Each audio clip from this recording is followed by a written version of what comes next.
Yeah!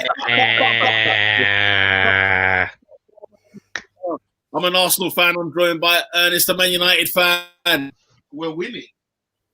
Somehow, some way. Yes, you are winning. I'm joined by Sam, special guest, a Gooner, Arsenal fan. They say to trust the process, but how long can we trust the process for, man? A lie?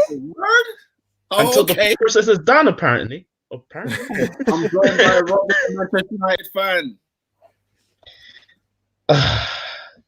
I quote from Roy Keane: "Watching Manchester United is not good for your health." End quote.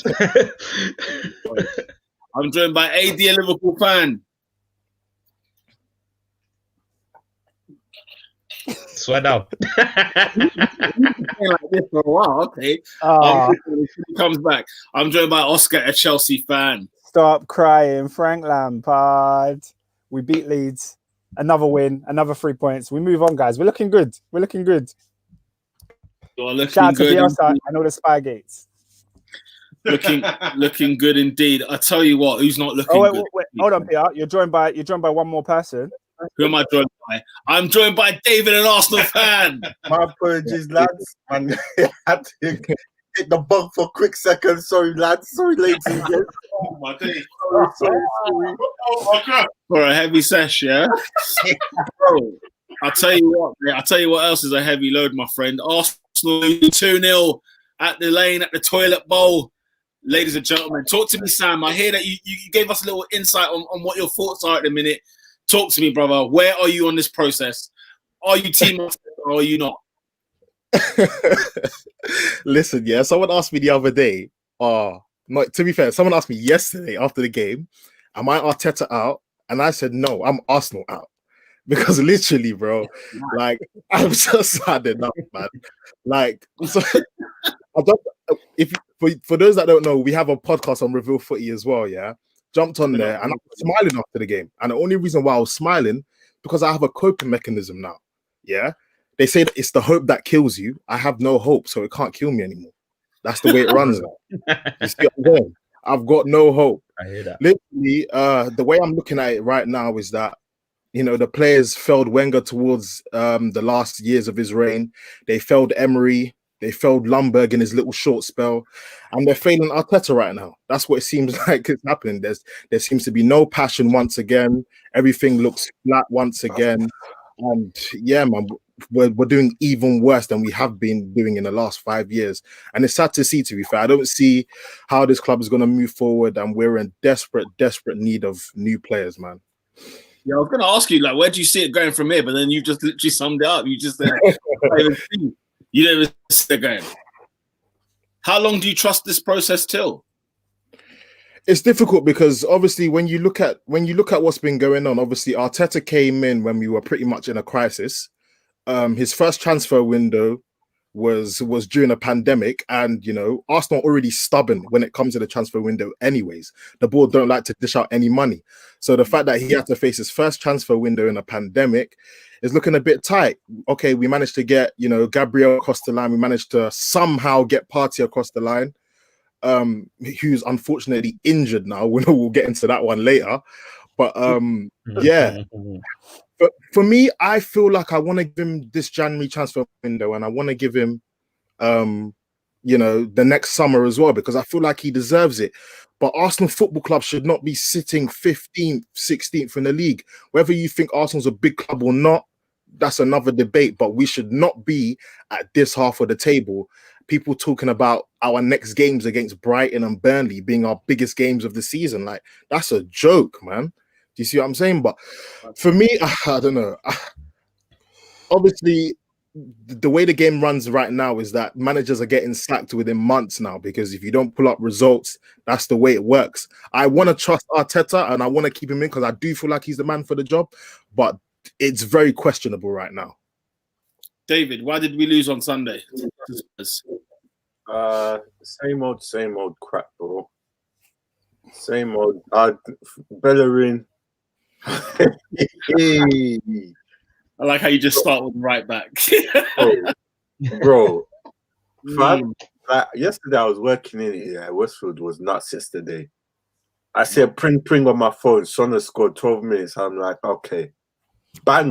Got home sort of banging goal, yeah. Then before half-time, pring, 2-0. I said, game done, innit? Didn't watch anything. From then on, half-time notification. Second half started. That's it. No more pring. Full time. All right, cool. Finish work. Get home, yeah. I see the goals, yeah. And I'm just like, fam. Like, Bellerin, yeah. You see Bellerin? Bro, the funny thing was yesterday, yeah. For the first time, yeah, I watched AFTV watch along. The full 2 hours thing. Yeah, so did I. So did I, blood. Leeds judges, yeah, and thing made me laugh. When I say I was creasing, bro, when the first foul throw for Bellerin, I started laughing, yeah. But honestly, yeah, it's the same mistakes all over again. Bellerin losing the ball in midfield, getting sucked in. Do your job, bro. Watch Son where don't get sucked in. Son goes in behind. There's an overlap coming. Holding can't come out. Man scores a banger in it. Then the second goal, yeah, blood, was just a mare in itself, bro. We're on the attack, bro. Yeah. Poor ball from Bellerin once again. Yeah. Hooks it forward, and at the same time, Partey is injured, but I don't know what happened to him. He's walked off. Now there's only 2,000 man in the stadium, right? Yeah. If man is injured, can someone on the bench shout out to Jacques or anyone?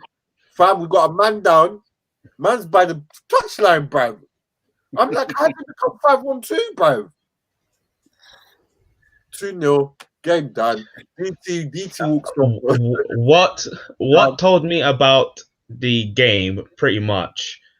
As soon as Xhaka decided to become Big E and body bag one of the players at the start of the game during that tackle, that's what I was like, all right, this is how I know exactly how this game is going to go.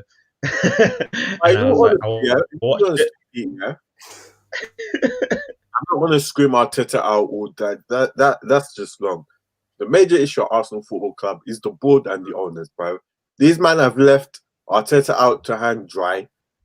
Aubameyang, everyone's saying, bro, Aubameyang must be thinking, blood. These men have bamboozled, man. Run the mark, led me astray, bro. Made me sign a 350,000 thing contract for this nonsense, bro. We have no creativity in midfield. Fullbacks can't take a throw in. Bro, it's done, bruv.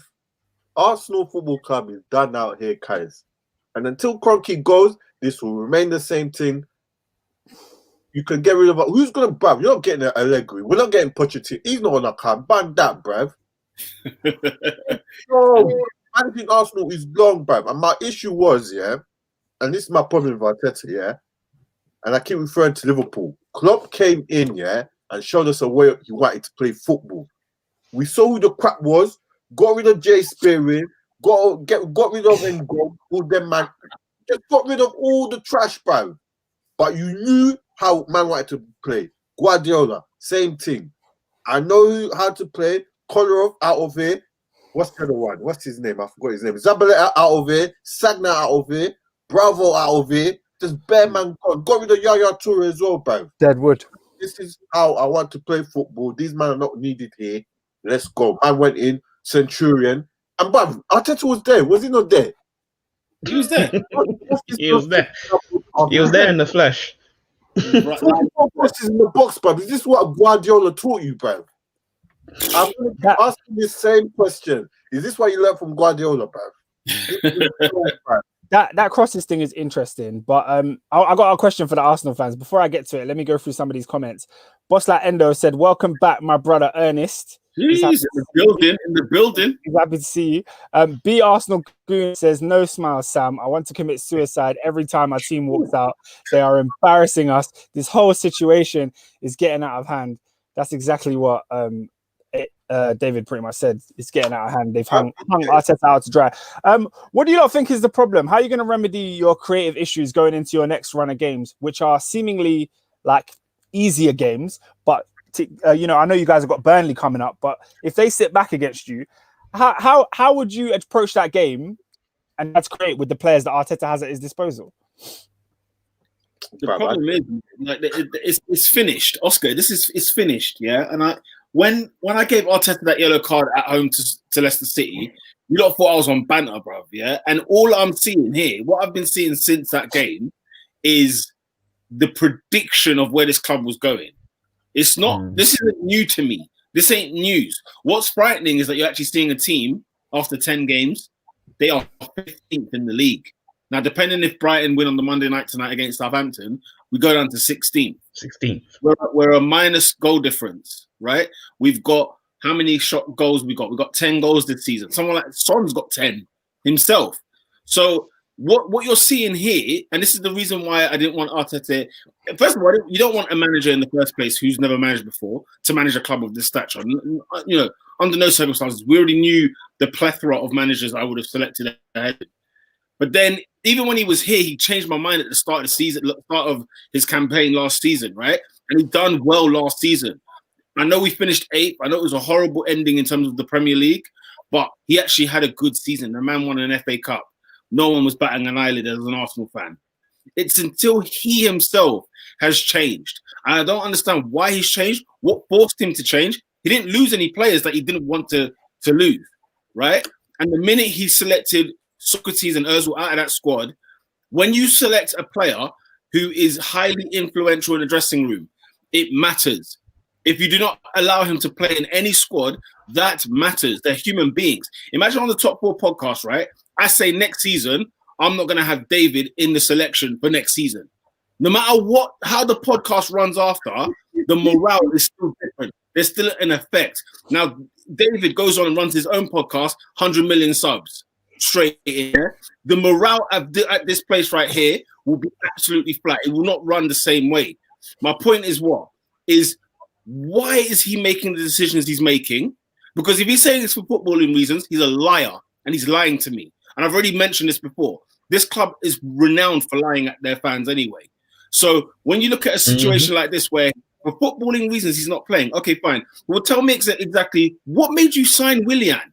Because can we get, like, you look at the transfer window, right? And you're talking about, you know, people giving it 7 and 8 out of 10. When there's only 2 players you can pick out of that transfer window, you can say it's Gabriel and it's Partey. No doubt, no shadow of a doubt. Those 2 signings are superb. But when you're looking at the rest, Cedric got a new contract, yeah, a 4-year deal. We signed David Luiz a new deal, and people are telling me, "Oh, he's the best you've got." I don't give a monkey if he's the best. That's not the point of keeping him. You go and buy better players. At the end of the day, you're Arsenal Football Club. It's not like we're Newcastle, who with whatever we have, let's deal with that. No, you got to say you're signing. Who must be? Mari got a new contract. Mari, we bought. Apparently, we paid money for him. I didn't even know that. Apparently, we paid like 5, 6, 7 million for him, which I couldn't understand. Right? Willian is 32 years old. He got a 3-year contract on 200 grand a week. Oscar, take Willian back and shove him in your bins. Because I'm sick and tired of Chelsea rejects and Chelsea garbage and Chelsea trash coming to this football club. Because the list is endless the amount of Chelsea players we've had. Right? And each one of them I want a receipt for them. All of them I want a receipt for them. So tell me the decision making behind the players you've signed, behind the players you've renewed contracts for, and the players you're leaving out of the squad. Excuse me, this man should be fired. It's not even it's not a joke anymore. It's not a freaking joke. I'm not here to be supporting a club where I'm going to sit here and trust the process, and he goes to frigging Spurs. And you look at the games that we've gone into, right? We're not even creating chances. That's what's so embarrassing about it. We're not even playing any better. Last season we were a better side, and now I'd want that one. That's the one I want this season. I don't want this makeshift one. I don't know who he is. So at the end of the day, the reason why I was screaming for his name on that yellow card is because one thing that was very clear to me is making mistakes is one thing, but he was never going to change. And especially at that defeat against Aston Villa, he said, I won't change my mind. I won't change the way that I'm playing, which was an alarm bell in and of itself. I should have dashed the TV now. But then what did he say post-match in that Tottenham game yesterday? I didn't even listen to that post-match. Because what he said was quite frankly, was it the stuff about Partey? 1 second. Any Arsenal fan that wants to trust this process after the post-match that Arteta gave, you need to get the hell out of this football club because you're just as bad as the next guy. Because if he says, they did everything I asked them to do, what did I watch last night? What did I watch last night? You're telling me that my players they done everything I asked them to do? Get the hell out of here. Because he either ain't lying, because you can't That's not right. Yeah. So you're lying to me again. Yet again, you're lying to me. Or B, you cannot manage this football club. And I'm not here for Sentiment FC. Right. Bun all of that. When he was a player, he wasn't even rated like that. So it's not even a case of Sentiment FC. I'm not here for it, blood. You dash the thing in the bin. But David is absolutely right. We're not going for Poch. We're not going for Allegri. So guess what? This club is burning in hell. As much as we know it now. This is not going to be a club. I'm being serious. It's no longer going to be a football club that you associate as the top four. It's over. It's finished. This is the death of the football club. The minute they fired Arsene Wenger and went the route that they went. Sam, Pierre, let me interject here, yeah? Sam, yeah? Guess who our assistant manager is, bruv? Why is our assistant manager Steve Round, bruv? Steve. Hold on.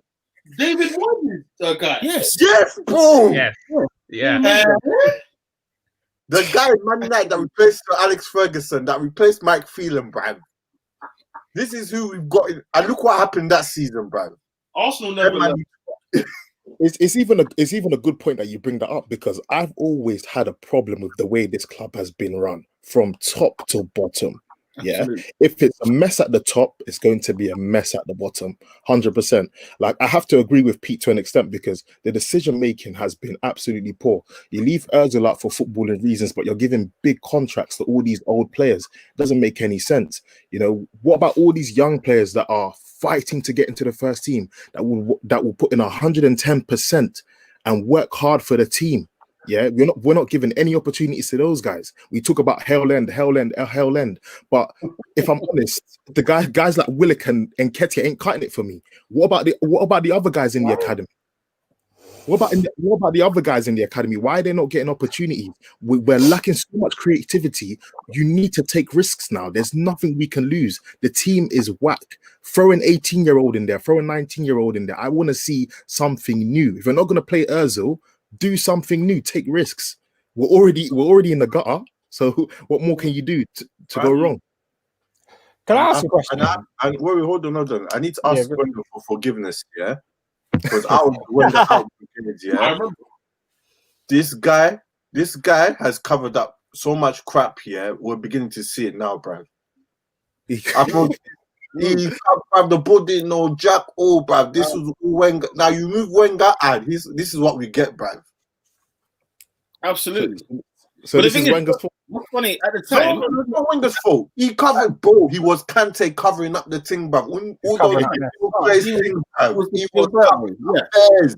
What's funny is that at the time we all knew this though. It's just we didn't even know what the extent was, but we all knew Wenger was taking body shots for the board. When the fans were coming at him, man, then wanted to kill the guy. It got to that point where it got so toxic, and yet I'm sorry, I'm looking at a team that we got beat by comfortably. By the way, it was the textbook of all textbooks from Jose Mourinho. It was embarrassing watching it. And when Mourinho starts praising your team at the end of the game, he's taking the piss. He doesn't mean what he's saying. Of course, he's going to praise our team because we no longer are a threat to him, right? And we haven't been a threat to him for many years anyway. And going to Mourinho's team away from home, when have we won?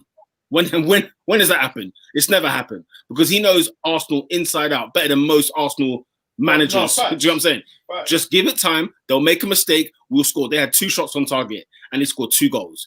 And that was the end of that conversation. Do you get what I'm saying? You So- had 72% possession in the second half. And you heard what he said about possession. Go on. I wanted to get onto that, but let me use this opportunity to slide some comments in. Boss Like Endo says, LOL, certain Arsenal fans in brackets DT said Arteta had broken Klopp because he beat him on penalties. If any club deserves this, it's Arsenal fans.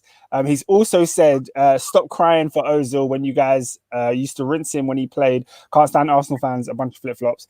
I'll defend these. I'm his lawyer, if anything. Never rinsed him.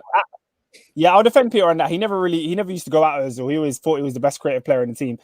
Abdi065 made some comments about Tottenham, which we'll get onto after we finish with Arsenal. But I just wanted to say, so based on how Arteta set up yesterday, and how you guys attacked the game. You had all the possession, you had a bunch of chances, and couldn't really create anything. Now, Sam, when I've spoken to you on Twitter in the past, you seem to be a backer of Arteta, and you want to stick with him, stick with the process. 2 minutes ago, you just said that Arteta did so much last season to convince you that he was good enough to be in the job, at least. Now, last season, you did finish 8th, and a game against Spurs, when you were in better form than them, you lost it last season at their ground. You also lost games at Aston Villa. You lost to Brighton away. What about Arteta's league performance made you feel like he's good enough to be your manager? And what of those what of that are you not seeing this season? What has changed, basically, is what I'm asking. If I'm honest, go on. Sam, sorry. Nah, if I'm honest, I wasn't even 100% convinced last season. It was only because of the turnaround that we had, because we were literally so I don't even know what was going on with our team before Arteta came in, and he somehow transformed that defense and made them at least reasonably decent to survive the season. Do you see what I'm saying? Going into FA Cup, win the FA Cup. People, you could say it's luck or whatever. We won the FA Cup. Do you know what I mean? Like, not many managers do that in their first season. So the turnaround from December to the end of last season was crazy. So I said, okay, I'm going to put some trust in this guy. We go into the transfer window. He's not been given much funds. You know, we get in Partey, we get in Gabriel. I'm thinking, okay, yeah, solid. We tie Aubameyang down to a contract. Like, come on, how am I not supposed to believe? Do you see what I'm saying? This is looking like it can be good next season. I'm not saying we're going to the top 4 or the top 2, but it's giving me hope. So I'm like, all right, maybe we should give this guy a chance. It's obviously not working out this season. You know, I don't believe Arteta's been able to sign the players that he really wants.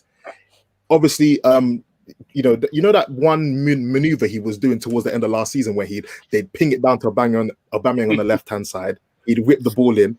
I think he got caught out with that tactic. So he's probably trying to switch it up. It's obviously not working out. But I feel like with managers, you have to give him time, especially someone as young as him, who hasn't managed many teams in his career. He hasn't got that many years of experience. You need to give someone like that time. Unfortunately, at Arsenal, we don't have the time because we have been patient for way too long. That's the only problem. If he was doing this at a different club, a mid-table team, on paper, mid-table team, you know, he'd be given the longevity, he'd be given the years to progress. But at Arsenal, you know, we want the results now. We've been suffering for too long, and especially because he's given us success. We know what it looks like. We know what the team is capable of doing. So now that we're not seeing that and it's way below par, it's really hard. So that's what I can agree with Pete on some you know reasons, because it's really hard to look at this team and be like, how the hell did we go from last season to what we're doing now? Like, it's a massive drop. Like, I've never seen Arsenal play like this ever. Yeah, I was just gonna say literally that what I saw, I remember when he joined, and I remember the defeat at home to Chelsea last season, where every man knew that Arsenal played their socks off in that game. We'd never seen that Arsenal the entire season, right? And we're unlucky to lose that game, full stop. We went to Stamford Bridge and pulled out a 2-2 when we were down to 10 men. The victory against Man United at the Emirates as well. Again, Arsenal were playing good football at that time, and we were very, very solid. The number one thing that I rated Arteta for straight out the gate is that, like Sam was saying, we were hard to beat. We were not conceding 30 shots like we were previously against teams like Watford, who went down comfortably. We were very, very tough to play against, right? Now, it wasn't always attractive. It wasn't always nice. But guess what, blood? 2-1, 2-0, 1-0 to the Arsenal. It was nice. The games, Oscar, that you've pulled out with the Brightons and the Aston Villas, they've got to beat all to context. Because post-lockdown, I'll say that, you know what, the season really flopped. Like, the league season flopped post-lockdown, right? And that's fine. We could say that was a write-off. But the Villa game, he played an absolute, changed 11 from what he was playing week to week to week. And in the FA Cup, he played the strongest team, and he did well with that team anyway. When we beat Man City, when we played Chelsea, and then even in the Community Shield with Liverpool, even I think at home we beat Liverpool at home, didn't we, in the league? You know, you can say what you want. It was a bit of a lucky victory, but victory nonetheless. It was not what Sam is saying. He doesn't even know what this team is now. Sam, it was 12 months ago. This was the Emery situation. It was that bad. We were losing at home in the Europa League. Never mind in the Premier League. when you're losing Europa League games, you know you're in trouble. You're in big trouble. Frank, albeit, but nonetheless, if you're losing Europa League group stage games, you're in big trouble. The problem now is that you're talking about 6 defeats in 11 games. We've lost more games than we've won. But this is the thing, though, bro. Like, I'm looking at the situation. Like, okay, we've lost 6 games in the league so far.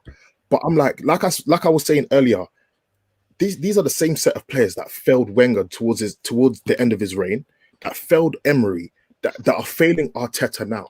If we sack Arteta and bring another manager in, this is the same set of players. It's going to be the same Xhaka, the same David Luiz, the same Bellerin. It's going to be the same set of players. They're going to fail another manager. Me and Oscar was talking about bringing in Sarri on the TL, yeah? If Sarri has to manage these bunch of players, it's going to be the same players that are going to fail him as well. He's going to need to invest. We've got to go at the Amex Stadium, live on the Monday Night Football. We've got to go at the Amex Stadium. It's a penalty scored. I think it's Pascal Gross. I think he scored the penalty there. Oh, no. So we're sitting 16th, Sam. Get in. Relegation fodder. That's tight. Yeah. That's tight.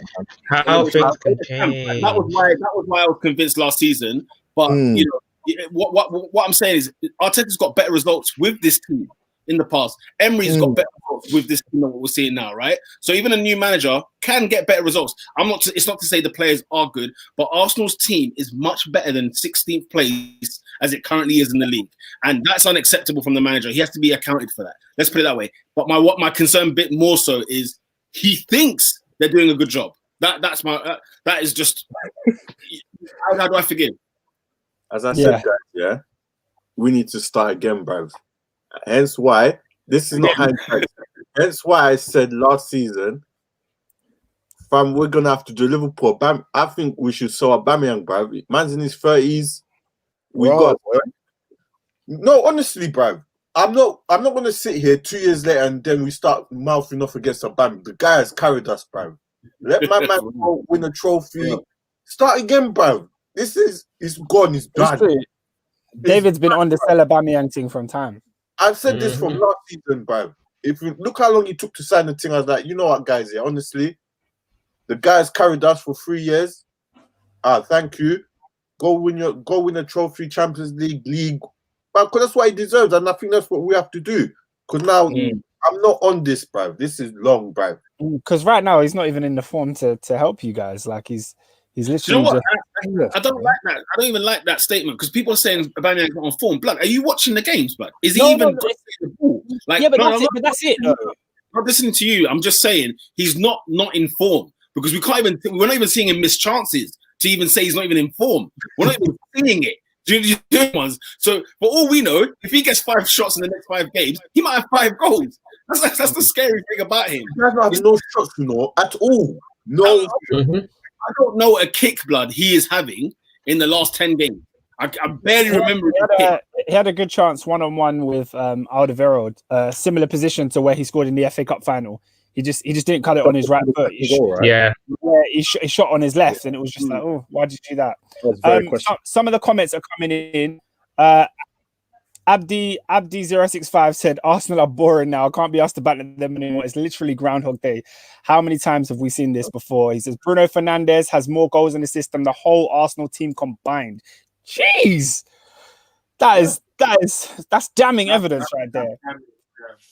I mean, correct me if I'm wrong. If Son's got more goals than Arsenal, then the Bruno Fernandes one doesn't surprise me at all. Of course, he's got more goals and assists combined than the Arsenal team. If Son himself has more goals than Arsenal. I guess so. I was going to go back to the Partey situation because obviously he started limping off and clearly was injured. But then Arteta pushed him back onto the pitch when he saw that there was a break from the players. What do you guys think about that? I'll let these lot go first. I mean, because I didn't watch the game. Well, I've seen the highlights. If I've seen him walk off it's when he walked off whilst we're attacking. He's thinking, the ball's down the other end. Hey, Bellerin became Bellerin. The ball. It's unfortunate, bruv. It happened. It just happened. What can you say, bruv? I don't know, bro. And then man tried to stick it on him. I didn't understand the situation. And bro, the guy's injured. Bro, medical. As I said, the medical team is trash, bro. I think you should sit down on the pitch, though. Yeah, Exactly. That's what I was. That's what I was thinking. What does that prove? On the pitch. Stops the play. Walking off to a manager, I think there's ways to communicate that you're injured, and more time I've seen man lie down if they cannot move, but to walk off, I don't think it looks bad because you conceded. I just think it looks bad because culturally I've just seen people just lie down on the grass and sit down and say, "Yeah, I can't do this anymore." It's not my fault. And even if he actually lied down, maybe one of the Spurs players would have just knocked the ball out. No chance in hell. No way. Some It was players, never going to happen. They were 5-2. Not Tottenham. And the thing is, I'm not holding that against them either. Like, they don't have to put the ball out. The referee's the one that makes that decision. At the end of the day, my man makes the tackle on Son, right? He pulls something when he's there. The fact that he was even starting and it was a shock to every Arsenal fan known around the world shows to you. Not just every Arsenal fan, everyone. But he was not fit. He was not fit. I read Partey was out. Exactly. Yeah, he was that's not. what I read. He's rushed him back, and then he's done himself even more. And at the end of the day, when Arteta tried to push him back, and obviously, like literally, it's one of those ones where I think just the push. Yeah, he couldn't move. Exactly. Like he couldn't move. So what Arteta was doing, pushing him back, I have no idea. I think he's just trying to obviously rescue the goal. But at the same time, it's like I don't have a bad word to say about Partey at all in that scenario. He probably would have been better off playing El Neni in that game because why risk Partey? Because El Neni knows about the North London derby. He knows he hasn't put a foot wrong since he's been playing this season, and he knows about that game. He knows it's a must-win game. I would have probably rested him for another week. Yeah, Bosta Endo says the same thing. He said, "Why didn't my African brother El Neni not start? That second goal wouldn't have happened if he was there, especially given his performance at Old Trafford." You know what, Oscar? You know what though? The reason I don't believe in that comment is simply because Arteta set that team out completely and horribly wrong. Because even the way Monday Night Football earlier today, the way Jamie Carragher absolutely destroyed Arsenal tactically in that game, when you've got nobody even knew what kind of gameplay Arteta was even trying to do or what he was trying to make out of that. Doesn't matter who the players were in that team yesterday, the plan was so wrong. Yeah. And the fact that Bellerin and Tierney were always bombing down into the Tottenham's penalty area, it goes to show that I don't believe Arteta's told them one thing and they've gone completely against it. I doubt that's happened. And so if he's encouraged them to go up, and if he's not encouraging them to go, if he's not telling them to get back in your place, I'm sorry, this guy's not doing his role. He's not doing what he's supposed to be doing. The way the team set up felt like a glove to Jose's plans. And no matter what player you have, I don't care how good you are, how world-class you are, we were losing 2-0 all day long because the way the manager set that team up was horrible, bad. Yeah, man. I don't know what to say, bro, because I can't even be angry anymore. It's just like, all right, cool. You ruined another Sunday. Another Sunday ruined again, bro. It's one of them ones, bro. And the thing is, yeah, like what I was saying when we lost that Leicester game back then, I said any decent team will beat us. Any team that can play will beat us. So what I'm saying is, like, for example, Burnley, I think we might even win or get a draw in that game at home. But then Southampton the following Wednesday, they'll the cleaners. And that's the problem. Is when you think that the problems have been fixed, it's because we're playing Burnley. We're playing a washed, dead-out team that don't play football. Anyone that plays football against us, blood, we still got Brighton to come, Southampton to come, Chelsea to come, Man City in the cup. I mean, we're looking at a tunnel that there is no light at the end of it, bro. Let me tell you, the light at the end of the tunnel is 2021. That's the light. So look to West Brom away, 2nd of January, because I can't see it. Do you not think like Tottenham didn't really play good football? They just sort of hit you on the break and scored. And that's similar to what other teams will try and do. Do you know what? When I was watching the goals back, I was thinking, man, if we didn't make this mistakes, could this game have ended 0-0? Do you know what I mean? But obviously, at the same time, I feel like it's just an easy way out. It's just an easy excuse to just get out of a defeat. But yeah, Sam, I'm with you in it. Yeah, I think it's one of them where you're absolutely right. No mistakes, it could be 0-0. But Jose knew mistakes were coming. The textbook message on Monday morning at training was, "Don't worry, they'll make a mistake," because he did this with us when he was at Chelsea. He was let Arsenal have the ball. Don't worry, they'll mess about. And when they mess about, Kane, Son, kill them. If you do not kill them, this could end 0-0. Exactly right. He set them up like friggin'. Sorry. I was saying, while we're talking about Spurs, Abdi065 made a comment earlier. He said, I'm still not on the Spurs bandwagon. They play dire football, and this counter-attack football isn't sustainable. He also said, after Kane scored, my bro wanted to jump out the nearest window. Yeah, are we believing in Spurs? You know, now they've beaten City, they've got a good result at Stamford Bridge, they've now beaten Arsenal. What are we saying about this Jose team? Because Mourinho has a formula that has worked for him in the past.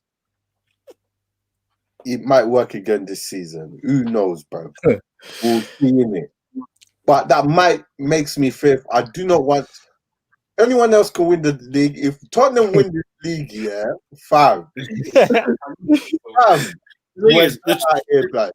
The truth of the matter is they are in the title race. There's no bones about it. It's not sticking out like they're not in it. They're definitely in it.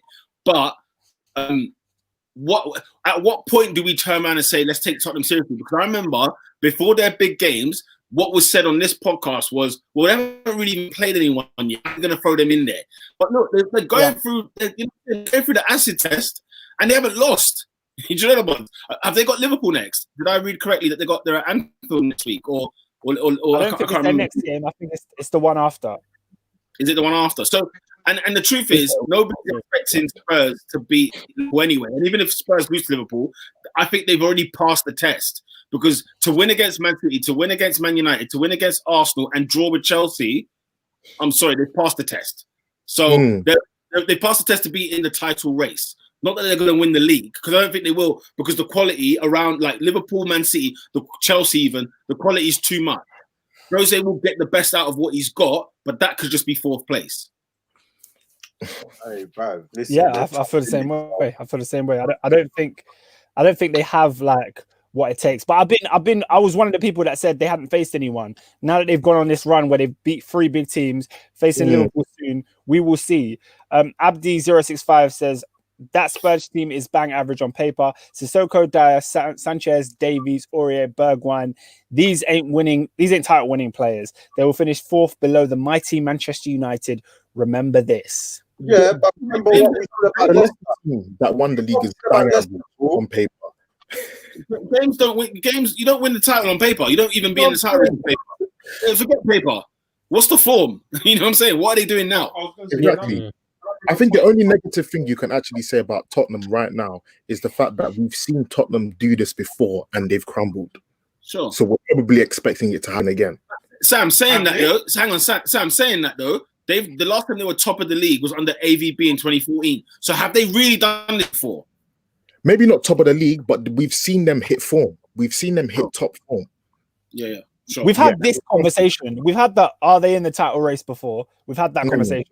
This year they've gone a step further and they're actually top of the league and they've been top for about 3 weeks now. But I kind of do. I hear what Abdi's saying. Players like Serge Aurier have performed a lot better this season. Dyer's performed a lot better this season. But it's just a matter of consistency. Like, can they keep this up? Right now, we're going to the toughest period in December. You know, you got a game before Christmas, a Boxing Day game, a game on New Year's Day. January, you know, FA Cup comes in and all that. We'll see. We'll really have to see if they can handle the consistency of it all. But if any manager you really want to trust for building consistent wins, it probably is Jose, isn't it? It probably is Jose. Can I ask you a question? Because someone actually brought up this question to me the other day and said, do Spurs have the depth to win the league? Do they have the longevity? Because like you were saying, we've got all these fixtures coming up in December. Do you think they'll be able to handle it? One injury to Son and Kane. Well. One injury to Son and Kane, and the wheels come off because they don't have the depth. Yes, there's Bale, but I don't think Bale will be able to cover both of what those two do together, because how Tottenham works runs through both of them. And even when I was shocked with Ndombele not playing, they were still functioning through those main two players. So you can clearly see those are the two main targets. So if both of them go down, I think it will have a massive impact on where they do with the rest of the season. So AD, man can't. AD, your mic is finished. Hearing you minimal. We're hearing you minimal. I heard him say lightning strikes twice and that faded, fam. I don't know what happened. You know what, we said that last week, Oscar, that, you know what, Spurs and any team winning the league this season is as good as their injuries. Everyone's going to get injuries this season. We know it. Everyone's going to get hit. And it's a case of who has the injuries that affects them least is probably going to finish on top. But, you know, yeah, anyway. Who's replacements up top anyway? Who do they have? They've got Vinicius. They've got. No, I was asking who do Spurs have to replace like Kane and Son up top if they were to ever get injured? Nobody. Vinicius, isn't it? That's scary. That's scary. Llorente's still there, isn't he? I think Llorente's still down there. So yeah. No. It's one of them ones, man. Ernest, you had something that you wanted to jump onto? Yeah, I was going to say that I don't think I have a problem with, because Abdi made a point about they play dire football. I don't think I have a problem with like exploitative football in terms of like just, you know, picking out a team's issues and trying to exploit them or whatever. Because like David said, for Jose, it's worked, man. He did this at so many different clubs, and I think in terms of football that you want to see, I think Tottenham fans need to get used to this, because it's going to be 31% of the ball, but the 3 shots you do have on target will probably be 2 goals. You see what I'm saying? And I think that when it works, it works. I remember when he won the league the last time with Chelsea, and they were battering teams in the first half of the season. Second half, it was 1-0. I remember the game against QPR when literally they relied on the wind. It was some mad, weird shenanigans that were going on. But Jose won the league at the end of the season. Yeah, but he's winning at Tottenham. I just think that when they are on the counter, they are quite exciting to watch. And in that sense, I don't think it's higher. I just think that he knows the limitations of his team. Serge Aurier is not a good football player. Eric Dyer is not a good football player. But when you're literally, like yesterday, the last 20 minutes, I saw Rodon and Ben Davies. There were like 5-6 defenders in the last 10 minutes of the game. And for me, Jose does enough to win. He does enough to win and to not lose. I don't think there's a problem with that. If you're a Tottenham fan, what do you have that is on the trajectory of you possibly winning the title? You've had AVB, you've had Pochettino. Jose has won the league. He will be the reason that they win the league if they do. But yeah, that's what I wanted to say. Facto. Fair enough. Oscar, any more on that? No, just Boss Like Endo said that Liverpool are going to clart Spurs next week. Well, it's the week after, but yeah, that's what he thinks. And then Abdi065 said, "Bun this game. Let's talk about Man United." Man United winning 3-1 at West Ham. The first 45. I mean, do you know what? Yeah, you could argue. Yeah, was this when Ollie's days were numbered? This first half performance, I thought, oh my god! Before our very eyes, we're going to see Man United get beat by West Ham, and I think this would have been it. The talking point, and let's see how they do in the Champions League this week, because they could still go out. And you just wonder, like, would this be the end of the Ollie regime at Man United? What were your thoughts on that game anyway? I thought Man United were terrible in that first half. Actually, Robin, you can go because you're a United man. Well, going into this game, my mind was not on this game, and I could not care less. My mind was fully on Tuesday, or tomorrow as we're recording, because that's the more important game. So going into this game, I was thinking, play don't put out a poor team, but just play a team and press the key players that you need on Tuesday, which Ollie did. Wait a minute there, Robert. There's been a goal at the Amex Stadium. It's an equaliser for Southampton. Vestergaard fantasy points. Get in. Are we back to 15th then? No, I think you guys are still 16th. Jeez. Yeah, we're still 16th. Don't worry about But it. yeah, going back to the game. So, so Van der Beek played, all that stuff. Rashford was rested, and going into the game. So, looking at the game, we were getting peppered the first 20 minutes from West Ham, and their goal deservedly came because we had no creativity in the middle. Strikers up front weren't doing anything for it. Yes, Cavani is still making the runs, but he was being cut off by the West Ham defenders. So they neutralized him. And we literally looks like there's nothing about. That comes 1-0. I look at I'm watching the game.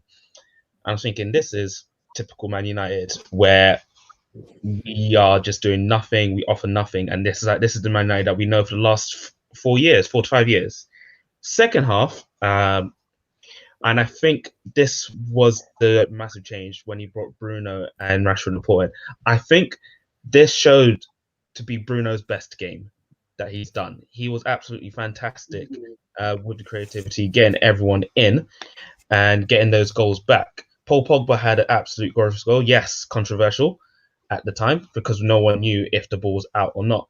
It took 8 hours to get Match of the Day's graphics thing to actually work to see if it was out or not. But it didn't take 8 hours. We knew instantly. It didn't take 8 hours. David Moyes was screaming straight away about 8 hours. But no, I'm saying the way the camera was positioned, I was like, there's a case for it to be out, there's a case for it to be in, and that's VR's fault. Fam, this is Premier League football. Do you know how many cameras there are in the ground? Where is the case? It is lucky. Well, I know. I'm agreeing with you. I'm saying that we were lucky for that goal because it did go out. This ain't Sunday League. How on earth are you telling me a ball goes out of the pitch and there's no camera to pick it up? I'm sure someone could have pulled out their phone and someone was recording and go out. There was fans in the stadium, surely. What is going on in football where a ball can go out of play, a team could score, we have video assisted refereeing, and they can't figure out that the ball's gone out of play? What do we need? That's the linesman. That's the linesman's fault, bro. He's not. And the linesman wasn't watching, so that's what I'm saying. We're lucky for that one. Oh well, bro. The linesman, was running, and then following that, we got. He was running.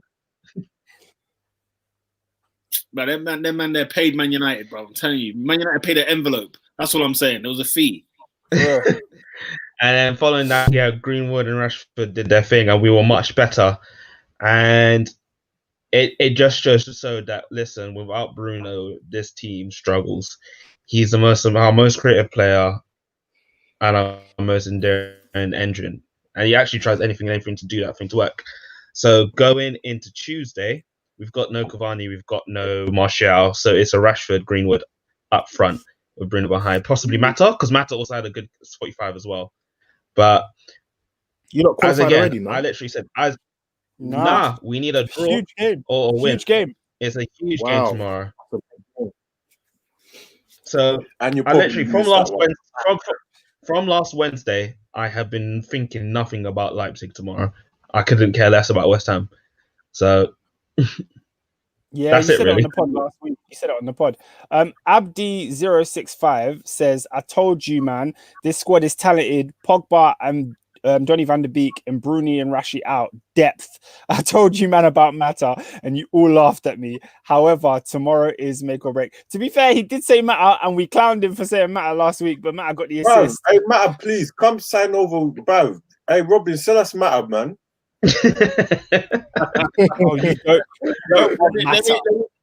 Let's get Ernest's take on Man United on the weekend. Ernest, where have you been since you were last on the pod? I've been here for a minute. And what are your thoughts on the United? I have no hope. For me, Ollie is, I think his judge is strong. Is incredible, man. Do you know he's quite enigmatic, if I'm being honest. because Man said when you it push United. him in the corner, no, when you push Ollie in the corner, he gets a W, bro. And I don't know how he does it because I've seen some absolutely terrible performances this season from Man United, namely Brighton, West Brom. What was the other one? Palace Chelsea at at home. The thing is, the losses were obvious. The times we got battered, they were obvious. It was obvious why. For me, I feel like the team is just knackered for whatever reason. You know, possibly COVID or whatever. But everything that happened after the Tottenham game, I look with more fresh eyes because I'm like, maybe they'll wake up. But like Saturday, I was not, going back to Southampton. Southampton, for me, I feel like we played well.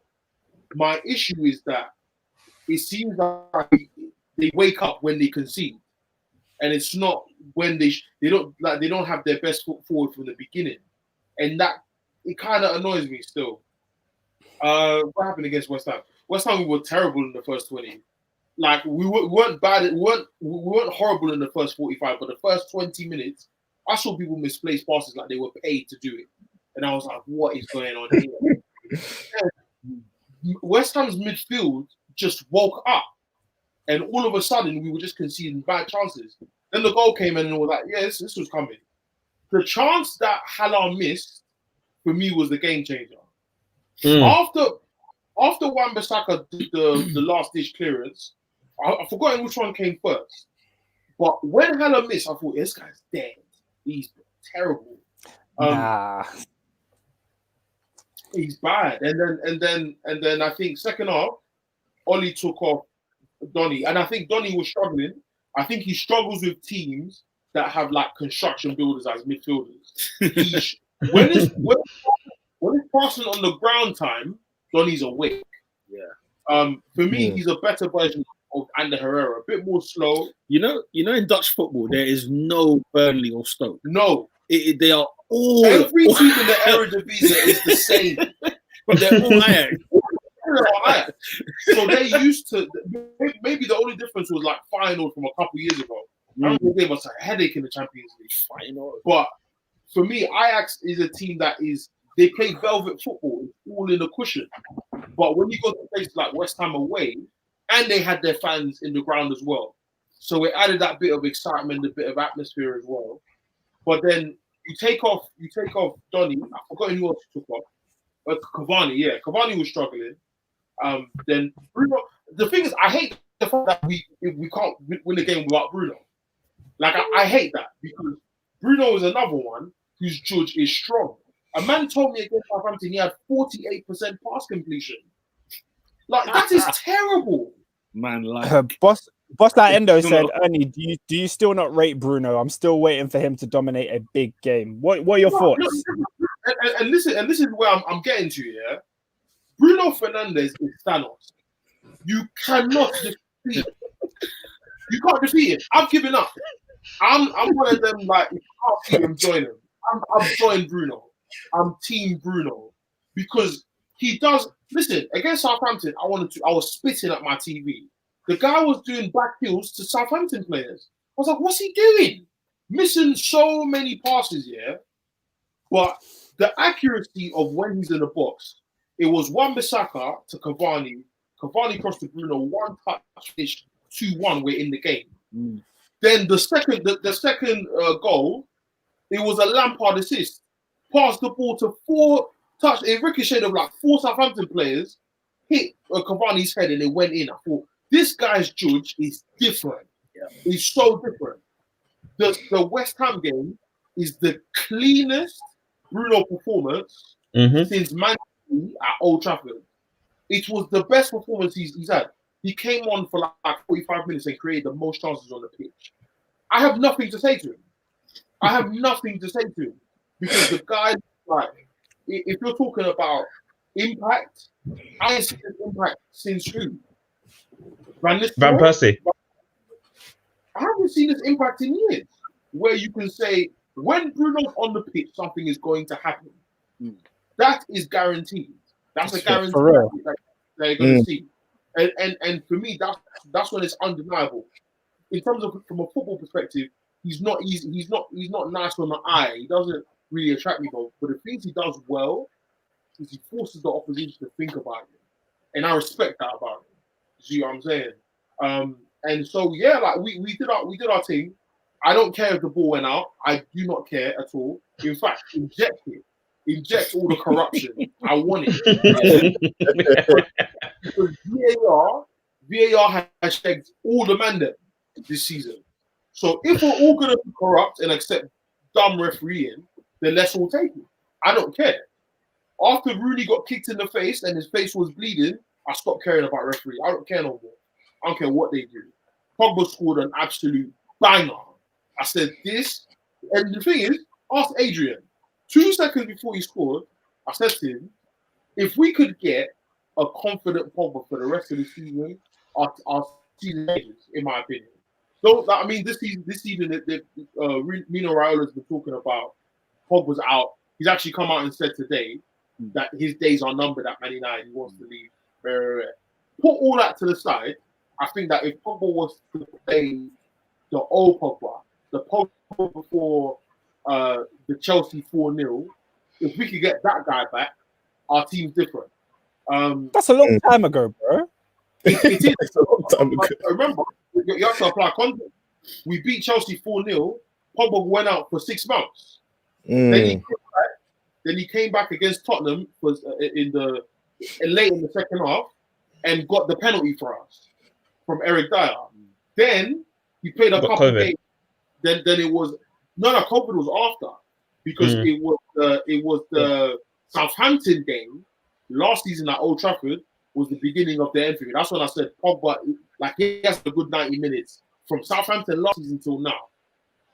But forget Pogba. My biggest issue right now is, well, 2 issues: our consistency at home and Anthony Martial.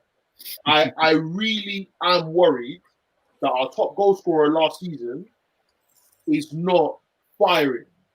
Like the chances against PSG were demonic. Like you can't miss tap-ins, bro. You can't miss tap-ins. And for me, literally going.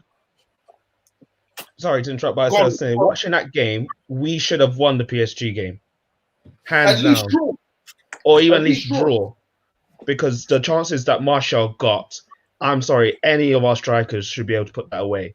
It was literally just tap-ins, and he just skies it over and kicks it to Cuba. The only one which was unlucky was the Cavani one.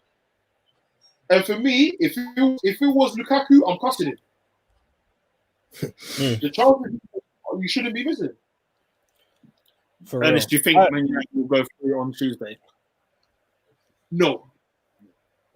Robin? Yes, but it'll be a 90 minutes of nightmare. Let me get some comments, because Ernest, you sparked a lot of talk in the comments. But speaking on this week, Abdi065 said this season is a defining week for us. We have the Manchester derby on Saturday. Hopefully Ollie and the Mandem will be dancing in the rain in Manchester at the end of the game. Before that, obviously, we've got the big game in Germany. So yeah, it's make or break. Abdi also said that he wants Greenwood to start over Martial in that game. Greenwood was, scored an absolute banger. Martial's in Manchester. He's not flown. Martial and Cavani have not flown. Okay. Has Igalo flown? Yes, Igalo has flown. Yo, he needs to bring his profile back, blood, because that man's gone missing. What? Igalo is still a Man United player. I'm thinking you can't just go there with 2 strikers. He came on in their last Champions League game for like 3 minutes. that was his Champions League debut as well. That is funny. Boss Like Endo said Oli isn't a better manager than Arteta. However, one thing you can say is the players play for him. This is what I would say that Arteta, if Arteta was the manager of Man United, something probably could have worked, because they've got players that are actually dedicated, and you can see the hard work. Yeah, Man United they've taken a few L's, but you can see the players are actually trying. Arsenal's a completely different story, bro. What is the base for Arteta being better than Oli? I don't know, mate. I really don't know. Press conferences. Let's get AD, see if we can hear him. Go true. Yeah, I'm back. Yeah. Yeah. Yeah, go on, AD. You jump on that question. If you got an No, answer.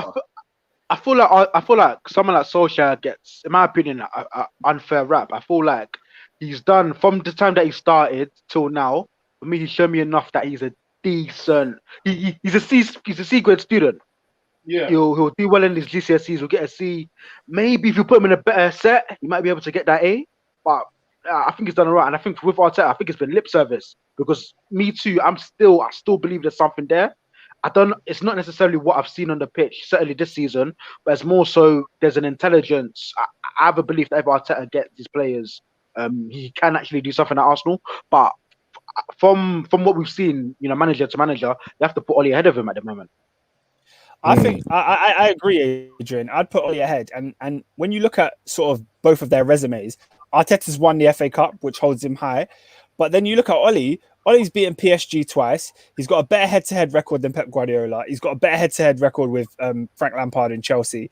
So he knows how to set up in those big games and get a win, which is partly why I think they're going to win tomorrow night. He just knows how to do it. Yeah. It's those niggly games where he goes away at Southampton and they're 2-0 down. Last year they lost away at Southampton. And those are the things where he needs to find consistency in those games because he does seem to have... He has many occasions where you can think Oli has put a game plan in place and they've executed it and won. So based on that, I will just say Oli edges it. A few comments. Also, he's developed a couple of players as well. Like? For me, I'd say Rashford is a player who a lot of people sort of lost faith on him. Greenwood, Martial to the back of last season as well. He's gotten better form out of Fred, so yeah, I'd say that as well. He's improved, Fred. Big facts. Mm-hmm. Eli Manu was talking. He said, imagine how many goals we'd have if people finished the meals Bruno was serving on a plate. He said he's high risk, high reward. When we spoke about which games has he performed in, Abdi065 said Bruno's best performance for me was against Sevilla in the Europa League semi-final last season. Best performance? I disagree. I think think his best game? The City one. And City won, and yesterday I was like, this guy. I remember Everton away. He is worth every bit of money that we bought. And going back to that Pogba thing, a lot of things have obviously today. A lot of things have come out with his agent saying that he's done. A lot of things that's what's come out as well is that because Bruno has come in and has played his position, it's made him feel like he's not wanted in that position. And to that thing, I would say is that listen, as many as we all know who Pogba is and what he can do, bro, you need to be helping out and putting those performances as well because you have been smelly at the start of the season. Yes, things have affected you, but there have been things where, like, listen, you're not putting out the performance that you want to do, and Bruno's doing it, and it's undeniable. No one can say anything he can't. So. It's just sad. Speaking on Pogba's agent, Mino Raiola. Eli Manu said Pogba shouldn't play again if he doesn't rubbish Mino's statements. Do you guys care about all the stuff we're hearing in the media today about Mino Raiola? No, I'm sick. Man. I'm sick to death with it. Honestly, if Pogba wants to go, calm. It's got to that point. It's like it's not worked out. We've all seen it. If you want to go play for Madrid, bro, go enjoy yourself. What Man United need to do, and I don't trust them to do, but need to do with that Pogba money, find a DM, find another midfielder.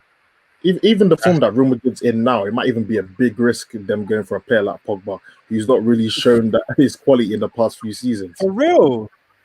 So for real, and I don't want to see Mino Raiola anywhere near Manchester United for a while, and it's annoying because he's got Erling Haaland, and as much as a player that Soldier wants, it means bringing him back in, and I don't want to see him because he doesn't like Man United, and we don't like him, and it's just facts, and we just need to move on from each other. Adrian, you're biting. Adrian, you're biting to speak, bro. Go true, man. I was just gonna say for Haaland, I'll bite the bullet still. I hear that. I hear that. Abdi065 says, can you believe a lot of United fans have given up on Pogba? He's by far our best player. He clears Bruno, in my opinion. He also said Oli has been our best manager since Fergie, which is funny to me. He said that trophies aside, so he's not. He's saying aside from Mourinho's Europa League and whatnot, he still backs Oli.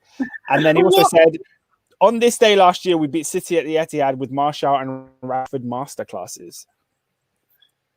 I think going back to that Pogba point, obviously when Pogba was at Juve, anyone would have that Pogba in their team. He was quality. No. I hear this all the time. This man was Pogba at Juve. But he weren't all that. Like he weren't all I that. don't even say whether he was or wasn't. Were man watching Pogba at Juventus? But no one saw Juve at Siena. No one saw. I'm so surprised. I'm so surprised at that. No one has seen him when it was wet Bologna. Yeah, no one saw none of that. Guys, I'm so surprised. I'm so surprised that you lot are saying this.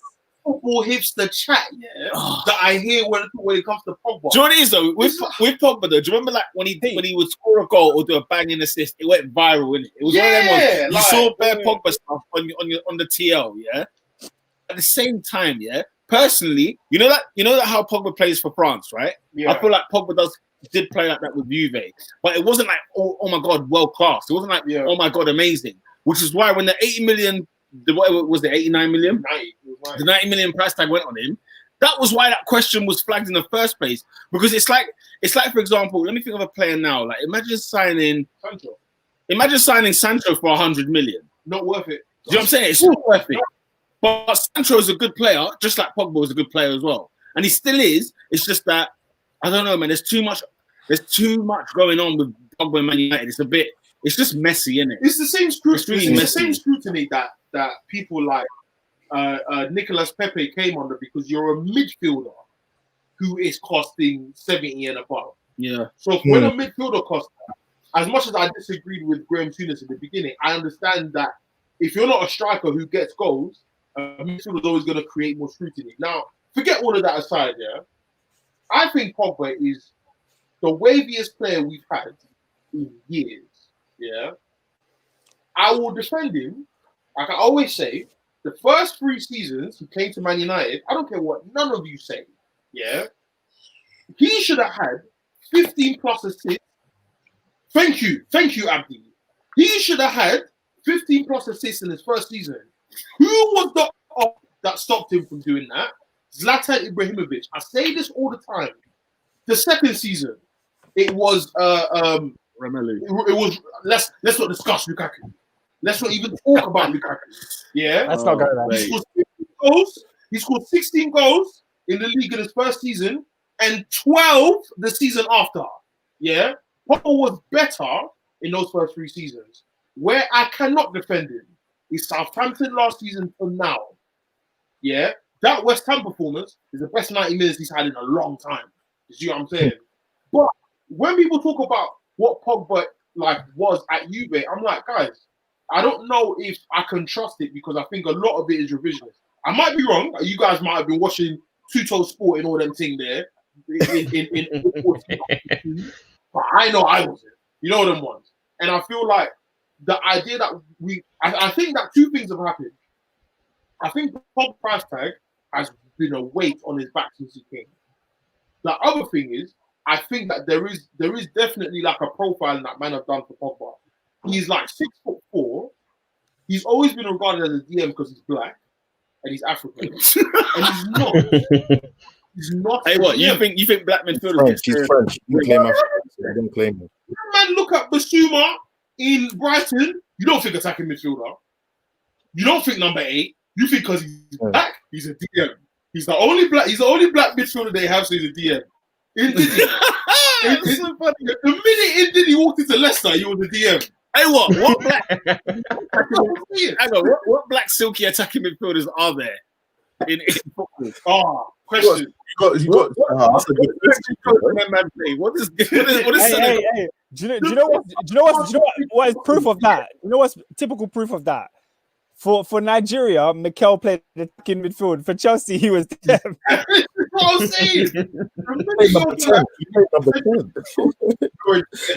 Naby Keita, Liverpool fans are calling him a DM. The minute he came, he's a number 8. This is what I'm saying. So the minute Pogba came in, and don't get me wrong, I thought because of FIFA, like forgive my ignorance, people 15 to like 17 said if you go and pull Pogba at Juve, it was CDM, but he's not. Even for France, I've seen him have some good defensive moments, but in the 90, he's much better offensively. You saw his performance in the World Cup. Like I've heard man tell me that he wasn't one of France's best players. People are blind. He was. Listen, Pogba to Mbappe was the link up. Listen, it was. You know the unbeaten season that Arsenal had. Do you know what the most successful pass in the Arsenal team was? Vieira to Bergkamp.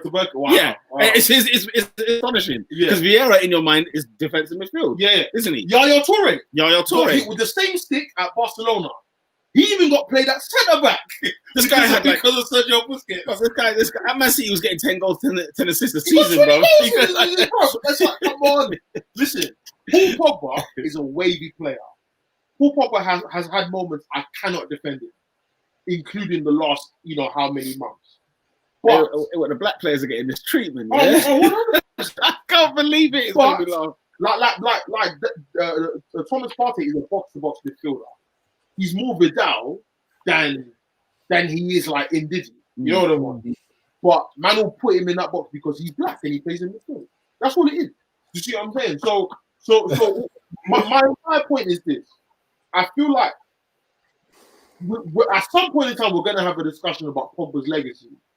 For me, if you're saying 90 million is a Champions League winner, Premier League winner, like 10 assists, 10 goals each season, he has not lived up to the hype.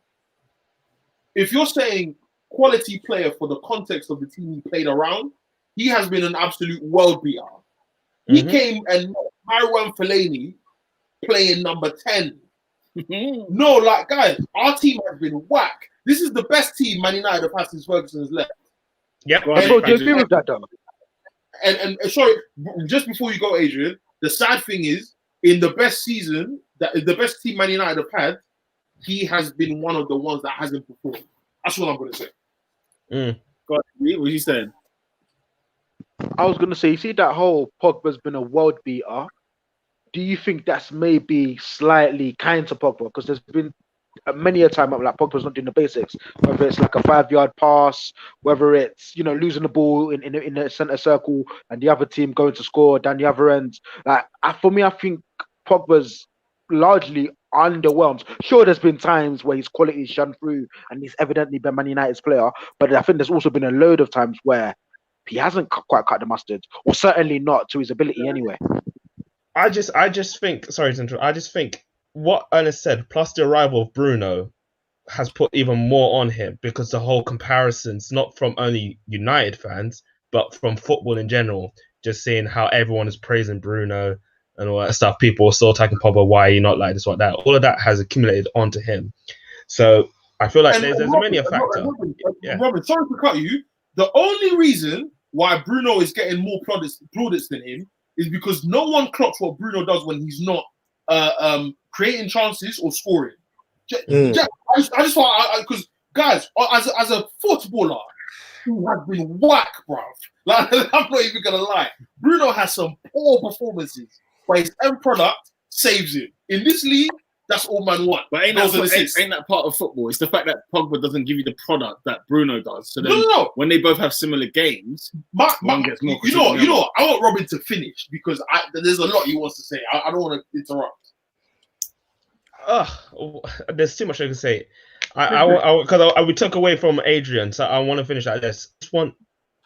I just want Pogba to be happy. If he wants to move on, calm. I literally. If he wants to go, and you'll get that with a lot of United fans now, because it's just gone to the point. We're sick of the same things happening. We're sick of hearing he wants to stay, he wants to go, he's going to sign a new contract, and you need to understand players come and go. Yeah. He's not the only person in the world that can do that job. we can sign other people, and No, that's but where that's- United need that. And I'm saying that's where the board and Ollie need to be smart. No, but Robin, do you think that's adding to the point? Because, like, let's say, for instance, Luis Suarez was a player that Liverpool that sort of wanted to leave, angled for a move a couple of times. I was begging him at his ankles, please don't go, bro. So do you think the fact that you're sort of resigned to Pogba going maybe shows he's not cut it? He's not done what you needed him to do. He's not. Yeah, it's not cut it worth in the the hassle, last- essentially. He's not cut in the last 2 seasons, and I think because United has gone through a shower of crap in terms of players, he's the one that shone through, and because we're now starting to get decent players in the transfer window, if that makes sense, and we're slowly starting to build up. Him being the most outshone player is now being less of a factor. That makes sense. I don't personally. I really love Paul Pogba as a player, but I don't think he's been the world beater in the best team. I think the Luis Suarez thing, the Luis Suarez thing is a bit a harsh thing to beat him with, because Luis Suarez is a goal scorer and you see more of what he does because it's end product. But Pogba, for me, I'd probably say more of a Gerrard. Like when Liverpool were down in the dumps, you kind of want him to do what Steven Gerrard did for them, and he hasn't really done that for me. There have been teams what we looked at in the league where they've even gone down, but you look at their star man, like a Jack Grealish last season or whoever, and you're like, this guy is the one shining light in that squad. You haven't seen that with Pogba at United. When United have been bad, Pogba's been bad also sometimes. So one last question. Abdi065 says, Ernest, Robin, are you man nervous for the City game? I'm honest, I'm not worried. I see us winning 2-0 comfortably. Yeah, what do you man think? My mind's on tomorrow.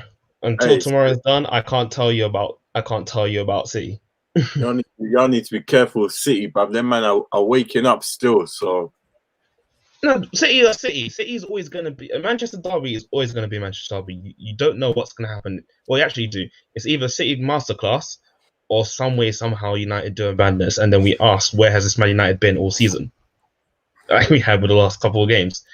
But I wouldn't even think about City until we know where we are tomorrow. I don't think United need to be nervous for that game at all, to be fair. You know, United they've managed to pull off some big results this season. City, yeah, they're managing to improve, but they have been shaky. They can be penetrated again. So I don't think United need to fear that game. They just go in there with confidence. You know, they might trail, but we've seen them deliver some good comebacks. So I think United could get a result on the weekend and in the Champions League this week. Yeah, I see it too. So, yeah.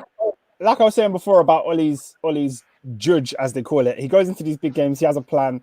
I don't think they'll get battered. I think we'll see a system come out. And now, who knows? The judge is strong because Upamecano's out, so he's not playing tomorrow. And I think one of their leading midfielders is also out tomorrow. I can't remember. But he got like an injury today in training. So that's their two of their players that they rely on out. Yeah, It's and just Leipzig, when I've watched them in the Champions League, they haven't looked like a team that can score a lot of goals. I feel like if they're to beat you, it's going to be 1 or 2 goals in it. Yeah. But Man United on the other side look like they can score goals when they're on form. Listen, trust in Igalo, fam. African Cup of Nations top goal scorer. Now listen. Say what you want about Igalo, but if you put it on a plate for him in the box, he will finish. He will finish. You play to his strengths, he will finish 100%. He finishes, bro.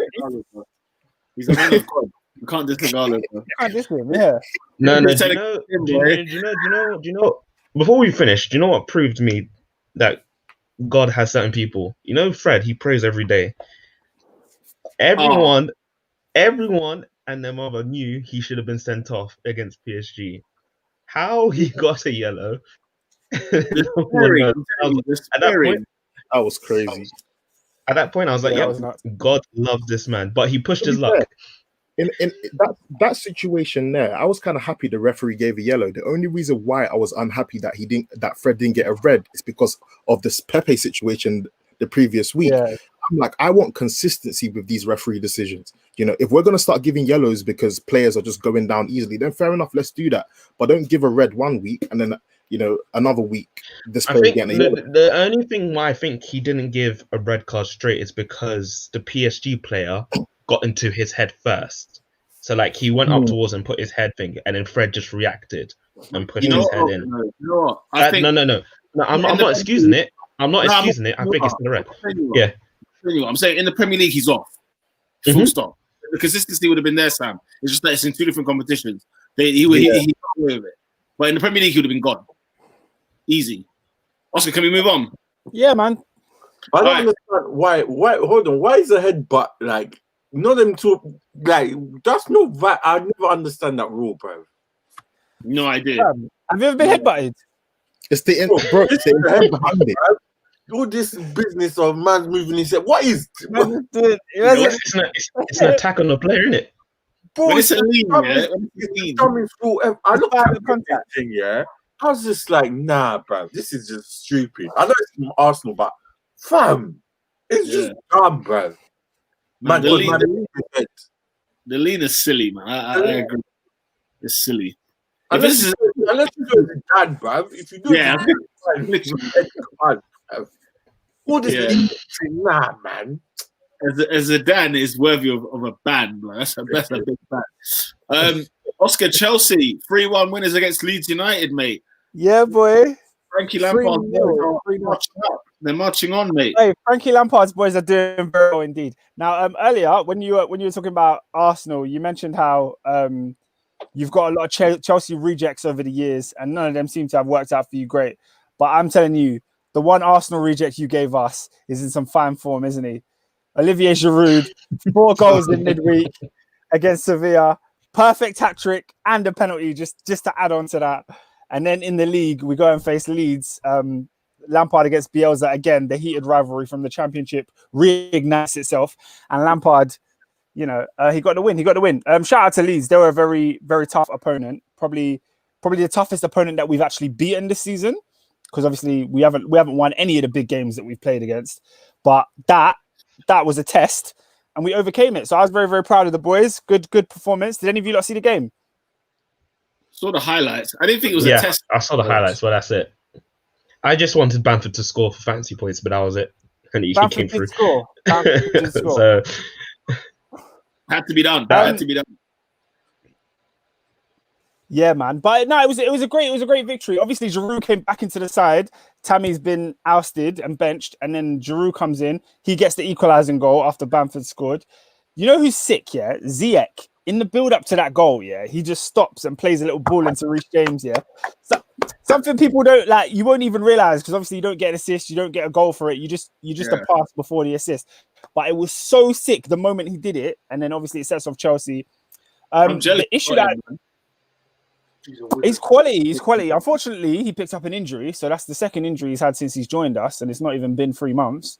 But yeah, man, he's a quality baller, man. He's really turned it on in the right moments in those games. So shout out to him. I like the team, bro. I'm not gonna front, bro. Like Werner's gonna be a problem, bro.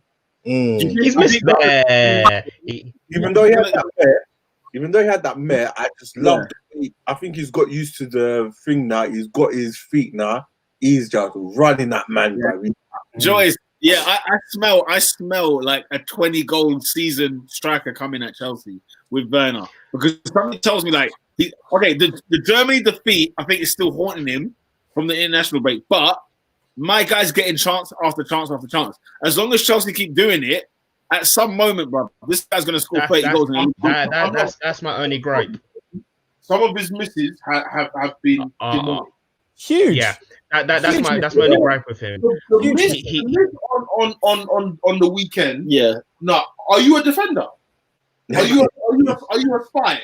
Like, what is going on, bro? Now, I'll be honest with Timo Werner, because I love what he's brought to Chelsea's team. I think he makes us so much more threatening. He's so pacey. He's a brilliant player, but he should have scored a hat-trick against Leeds United.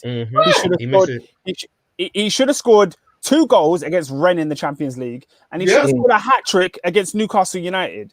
That's 3 successive games in which he didn't score in any of those games. All he did was miss chances. He did provide assists, so They're, it does. they're coming, Oscar. Be patient. No, They are- I know, Pete. I know. But I remember Bang. I remember earlier on in the season, I think it was the last time Ernest was on the podcast, us and Robin were like, oh, we're on Werner watch, let's see what he does. And then after that, he scored a couple goals. So I was like, I ain't worried about nothing. Even in the beginning, he missed a couple chances early on, first couple games, but I wasn't worried. Now, I'm looking at him and I'm like, is this going to be a consistent feature of your game? Yeah. Because that was the one reason I was so annoyed. The one reason I'm so glad that we don't have to rely on Tammy Abraham anymore. You know what I mean? Tammy Abraham got dead towards the end of last season, which is why Giroud came in and started playing games. We've gone and signed Werner from the Bundesliga. And we've signed him not to miss those kind of chances, bro. We've signed him to be our top goal scorer, to score R25. Arsenal had a 22 goal a season man in Aubameyang. Liverpool have their Salah. They've got their Mane. Our man is Werner. He's the one that's going to get 20 plus goals for us. And although we're winning these games, I really need you to be scoring these goals. Yeah. Like, I really need it. He should be top goal scorer in the Champions League by now. And he should have had he should be pushing Calvert-Lewin to top goal scorer in the Premier League. There's no reason as to why. We've had a hot streak of just winning games. Yeah. And the thing about him that annoys me is that you saw the Tottenham game where he scored a goal, but it was counted offside. Beautiful finish. The guy scores some of the most incredible goals when he does score, like outside the box curlers, just stuff that your average striker can't do. Stuff that makes you think this guy's a cut above. Like he's technically gifted to the point where he does things that Tammy Abraham can't do. He does things that someone like Calvert-Lewin, he's got quality, real quality about him. The one thing he needs to get into his head is the composure when it comes to the one-on-one easy chances and just start slotting them home. Once he starts slotting those home, we're looking at a real Premier League legend if he stays in the league for a long time, because he will be scoring 20 on 20 on 20.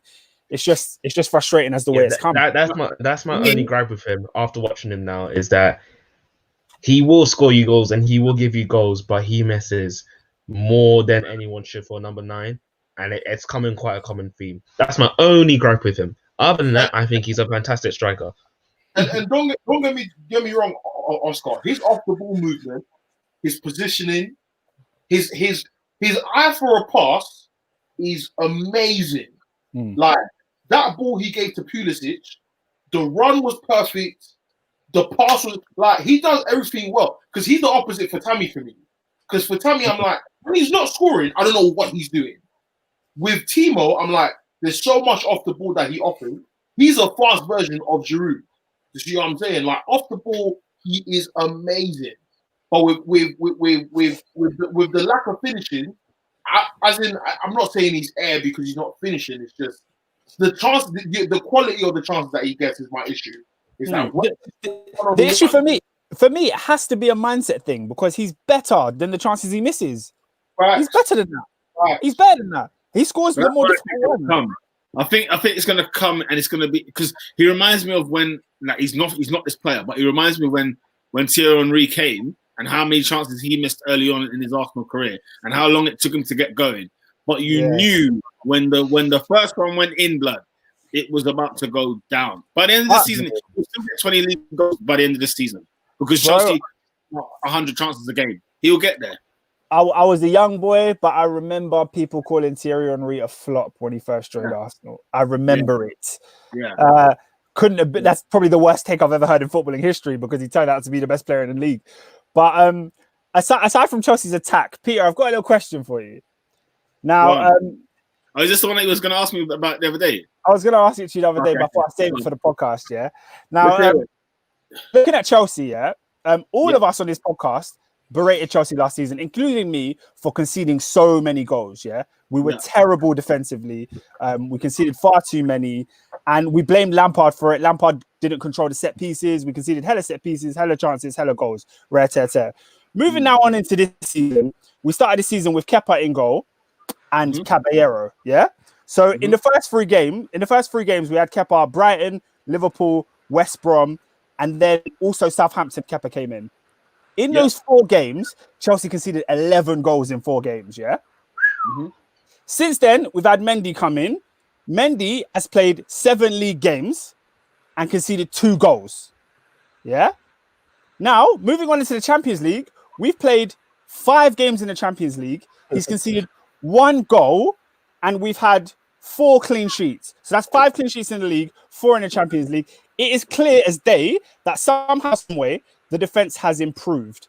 Now, my question to you is, what would you put that down to? Because in the summer, Chelsea went out and signed Ben Chilwell, who we all thought was overpriced. And I thought it was overpriced. I didn't really want him because I didn't think he was that good defensively. Thiago Silva, you criticized for being 36 years old and felt like maybe he's over the hill, maybe he's not good enough. And then we signed this goalkeeper, Edouard Mendy, who's the one who gets all the credit for all the clean sheets. So Chelsea's defensive improvement, what do you put it down to? Or is it down to Super Frank Lampard fixing his errors from last season? I think it's a touch of about 7 different areas. I think your new signings have a part to play. I think Lampard has a part to play. And I think the fact that the players you had not being in the team has a part to play.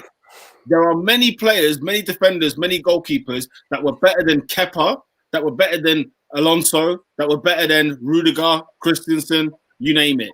So it's not one thing, but it's 3 different things. But I think the one that makes it more major to me out of all of them is the fact that you're not playing the dead wood that you were playing earlier this season. I think over time, it's too early to tell anyway. It's 11 games in. Over time, by the time we get to the end of the season, because you've conceded 11 goals in the league now, so I don't know where you got 11 and 4 in the league. I don't know where that came from, but you've conceded 11 now. And I think at the end of the season, it will just average out to be a normal, competent season from Chelsea defensively. So I think, like, you won't have the best defensive record in the league. You're not going to get the golden glove for most clean sheets or anything like that. Everything will revert back to type once bare games have played. In this small sample size, I can't make a judgment on that. Thiago Silva, I must say, has proved me wrong in terms of how well he's been since he's been at the club. But him being 37 or 36 years old, I'm waiting the long game with a player like him, because it's easy. Because I bet you right now Chelsea are probably even looking at signing him to another contract, right? And if that happens, it will not surprise me, guys. I'm telling you now, it won't surprise me if he starts underperforming, if Edouard Mendy doesn't start playing well, if none of that stuff will surprise me. Ben Chilwell, everyone's got their ifs and buts about him. I'm not here to beat him with a stick. It's not needed. But Mendy and Thiago Silva, I'm still waiting for it, and I don't think Lampard, what he's doing now, I don't think will sustain for the rest of the season. And so when Chelsea finish third at the end of the season, it'll just feel like a normal average season for Chelsea. But that third is still higher than what you predicted at the beginning. What did I predict? Didn't you say we wouldn't make top 4 because of Lampard? What? I said you wouldn't make top 4? Yeah, you said if Chelsea don't make top 4, it's because of Lampard. Yeah, if they don't. Yeah. Okay, fair enough. This team, I've always said that your team is top 4 material, easy. It's probably the 3rd best squad in the league. Yeah. So if he doesn't make it, it's down to the manager, not down to the players. What I'll say in response to that is, looking at the stats now, we conceded 11 goals in 4 games. So Brighton 3. Brighton. Oh no, I've got that wrong. We didn't concede 11 goals. I've actually got the stats wrong. That's what I was thinking. I was like, that's wrong. That's no, because I saw Chelsea scored 3 against Brighton, and I look at it like we conceded 3, but we didn't. We only conceded 1. We conceded 9 goals in that time, 9 goals in 4, and then from then on, Mendy's conceded only 2, and he's already got the most clean sheets in the league so far. I think he's joint with Lloris or something, but I think he has to, some of the signings we've made, they've really plugged in and done well. Like Mendy's done all that's been asked of him. Thiago Silva has been amazing, nothing short of amazing. He's made Zuma look amazing. Boss Endo is a big fan of Zuma. He said Peter's such a Chelsea hater. But because I didn't mention Zuma. Zuma's played well, but I said, go on. No, I think he means in general, because he's going on to say that you twerk for Spurs but hate on Chelsea, who've been on fire. He says, what have Spurs got that Chelsea haven't, and don't say Jose. But it's always been my case. My case has always been Chelsea's team's better than Spurs, but Spurs' manager is better than Chelsea's. That thing will even out. 3rd and 4th will be a toss-up between Chelsea and Spurs. I'm twerking because somebody's top of the league and they got one of the best managers in the world. I mean, what are we doing here? And I'm a Chelsea hater for what? Like, what, how? You know what I'm saying? I think he's more a Lampard. He doesn't like Lampard more than Chelsea. No, yeah. The thing is, no, there's nothing for me to rate Lampard on as such. But if Lampard finishes third in the league, for example, or even if he finishes fourth, I'll say, look, he's done 2 years. He's got him in the top 4 twice. He's done a good job at Chelsea. I'm not even saying he's done a bad job at Chelsea. What I'm saying is that at Chelsea, you know what I'm saying, he's got a great team. And if they finish where you expect them to finish, there's no more praise than I would give had it been Sarri, had it been whoever else that finished third or fourth. Does that make sense? Fair enough. Robin, sorry. By the way, to that point as well, obviously Jose's answer is the difference between those two. But also, Chelsea don't have Kane. They don't have Kane and Son. You know, what we like about Chelsea's team is exciting. It looks nice. It's looking, you know what I'm saying, saucy. But Son and Kane, guys, this is a dominant duo in not just the Premier League, but in Europe. So what don't Chelsea have? I'd say it's the likes of that with Jose Mourinho as manager. That's a fair point. Yeah. Robin, you had something to say? What were you going to say? Yeah, I was going to ask you, did you watch, or other than the highlights that we all saw on YouTube, does anyone know what Mendy was like in Liga? I don't. From what I saw, because I did check him out before he came. From what I saw, he just pretty much done the basics, and that's what he's doing at Chelsea now. I was going to say, because I feel like in this day and age in football, a lot of managers are asking a lot for goalkeepers, play out the back, pretty much become an outfield. Wait a minute, Sam. Wait just a second, my friend, because there's been a penalty at the Amex Stadium. Oh my God! To who? It's gone with the suspense. It's gone to Southampton. So from a goal down where Brighton had scored the first penalty, Southampton have equalised. They have now been given a penalty, a decision by VAR. So you'll wait to see. Apparently, Solly March has done a foul in the penalty area. I think it was right on the line. There's on VAR check to see if it was inside. It was given inside. So there's a penalty to Southampton. Carry on, Sam, and I'll interrupt you when Danny Ings buries it in the back of the net. Yeah, like I was saying, from what I was seeing from him, he was pretty much doing the basics. Like when I first heard the interest, I didn't really see why Lampard was going for him, but at the same time, he was doing the basics, and I think that's just what Lampard wanted. Just make the saves. That's all he needed, and pretty much at the time, anyone was really going to come in and be better than Kepa. So. Yeah, I think it's a decent signing, man. He's doing the basics because, like, now, especially. Sorry to interrupt. I think that's why I got excited over Alex Telles when people saying, and a lot of United fans saying we're rating Alex Telles because of Luke Shaw. And they're saying, why are you getting excited? It's because Alex Telles is doing the basic things a left back should do. So I think that's why I think a lot of people get excited. I understand where Oscar came from when he was excited when Mendy was doing the saves. It's just when you have someone that you know is doing the basic job on a consistent level, it's a refreshing sight. Because honestly, sometimes that's just all you need. Because, like I was saying, managers are asking a lot from goalkeepers nowadays. Play out the back, pretty much become an outfield player. But when you just want a player to do the basics sometimes and just get the job done, and that's what he's doing. The clean sheet record is ridiculous, man. He's breaking records. That's all you need. Wait a minute, ladies and gentlemen. Danny Ings buries it. It's 2-1 to Southampton. They've come from behind. Oh, he came on at half time. They said, listen, get your boot on, my friend. Strapped it on. When you said Danny Ings, I was like, right, Ings is back. Yeah, I didn't even know. That guy, bro. He's that guy, fam. I didn't even know. Oscar, you know, like the Mendy thing is interesting because if you're saying you're excited because he's someone that does the basics, right? And Sam said that, you know what, when you look at his Rennes career, it was somebody who was just competent, basically, done his job, nothing exciting or whatever, but no nonsense, yeah? It goes to show more about what Kepa's like than it shows what Mendy is like. For me, so whenever a goalkeeper is signed, for me, I'm not gonna get gassed because it's Mendy. I'm getting gassed that you ain't got Kepa. That's the but to be fair, no one said like let's get gassed over Mendy. No one said that. It was just we're just keeper. You said I was hating on him. Yeah, no, I kind of felt like you were because people would just simply say Mendy got a clean sheet, and you'd go off on one saying we shouldn't say that, like he hadn't done it.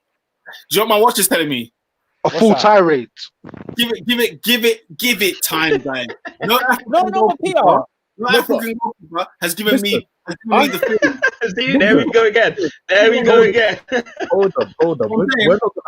We're not gonna have any African football slander here. When listen, this is very, very, very, very unfair. They did the same to Onana when he made the mistake in the Champions League last week. Onana has been solid for Ajax. There's a reason why he starts every game. He makes one mistake. Oh, it's black goalkeepers, African goalkeepers. They're gonna do the same to Mendy. He can have a perfect season, bro. He could break the clean sheet record in the league this season. He makes one mistake. It's African goalkeepers. It's this and that. Goalkeepers should have paid in the league, bro. Do you know how much pressure's on this guy? He's the first African goalkeeper since 2011 to play in the Prem. There's a reason for that. There's a freaking reason for that, my friend. I know. Listen. It's pure banter time, yeah. Sam, it's pure banter. But the truth of the matter is, yeah, when I look at the history of African goalkeepers, they're not shining in glory. So you do. Yeah, but Onana is good. I agree with you. Onana's good, and Mendy's doing a decent job currently. I can't fault that. Mandanda, you know what I'm saying? He's got the legacy and so on. But by the way, when is the Africa Cup of Nations? I'll tell you what. I'm gonna peel my eye. I'm gonna peel my eye on that one. Yeah, I'm gonna watch the standard and the level of goalkeeping that there is in that tournament, my friend. Listen, if African goalkeepers can step it up, hey, listen, bro, I'm African, you know. If they can step it up, hey, you don't sound it. Well, I don't sound African because Hang on. I'm not African because I critique bad African goalkeeping. Hell no. No. That's not what you've done, though. That's not what you've done. It's a bit more than a critique. You just went on a 5-minute pipe bomb. Bro, I don't. It's not blind, bro. Oh yeah, what? He's African. He's good. He's good. Sounds like Carlton's got a little brother here. It's like Carlton. Listen. His Just because man's back, bro. You know what I'm saying? If you're good, I'm backing it, bro. If you're not good, next. This thing, damn right it is. This Rooney rule. What a silly rule. But anyway, we'll move on. Carry on.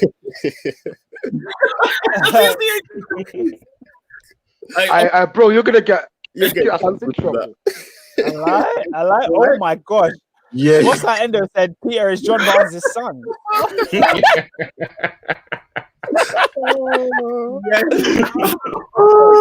Hey, he said, slap this you on his head, Ernest. Leave my African brother alone. Exactly, bro. That John Barnes comment is the best comment tonight. Listen, if an African player or goalkeeper is doing good, there is no chance in hell I'm slandering them. No chance. Yeah, but Pete, Mendy hasn't given you any reason to slander him yet in a Chelsea shirt. So at least wait till the mistake comes before you forecast it. Every time, no. Every time we say how like he's done something good, you forecast that the mistake is coming. You just said now, wait till the end of the season. Mendy's gonna make that mistake. Let it happen. Let it happen. Oscar, hand on heart. Is a mistake coming from Mendy this season? But a mistake's coming from all the players. Like you said the same thing about Thiago Silva. There's protests in the comments. Yeah, man. Cancel Peter. Get this guy out of here. 100%, man. Peter is cancelled. What's that in this? Cancel Peter. You think you want to take the knee, bro? Yeah, Peter wouldn't want to take the knee. Peter wouldn't take the knee. We know that. This guy, what are you doing? He's moving like Millwall. Pete was doing in the crowd. Wearing a Ted Baker grandpa cap. Hey, what? Hang on, is this what we're going to now? This is what it's come to. Yeah, I don't. You brought this upon yourself, bro. You did this. You're trying to slander. You're trying to slander Mendy. He hasn't even put a foot wrong. I'm not slandering Mendy. I'm not even slandering him. You're going down that route. You're awaiting his downfall. But Endo said you're moving like Kanye West.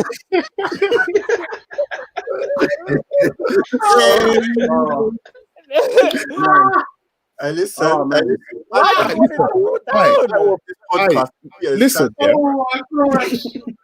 Listen.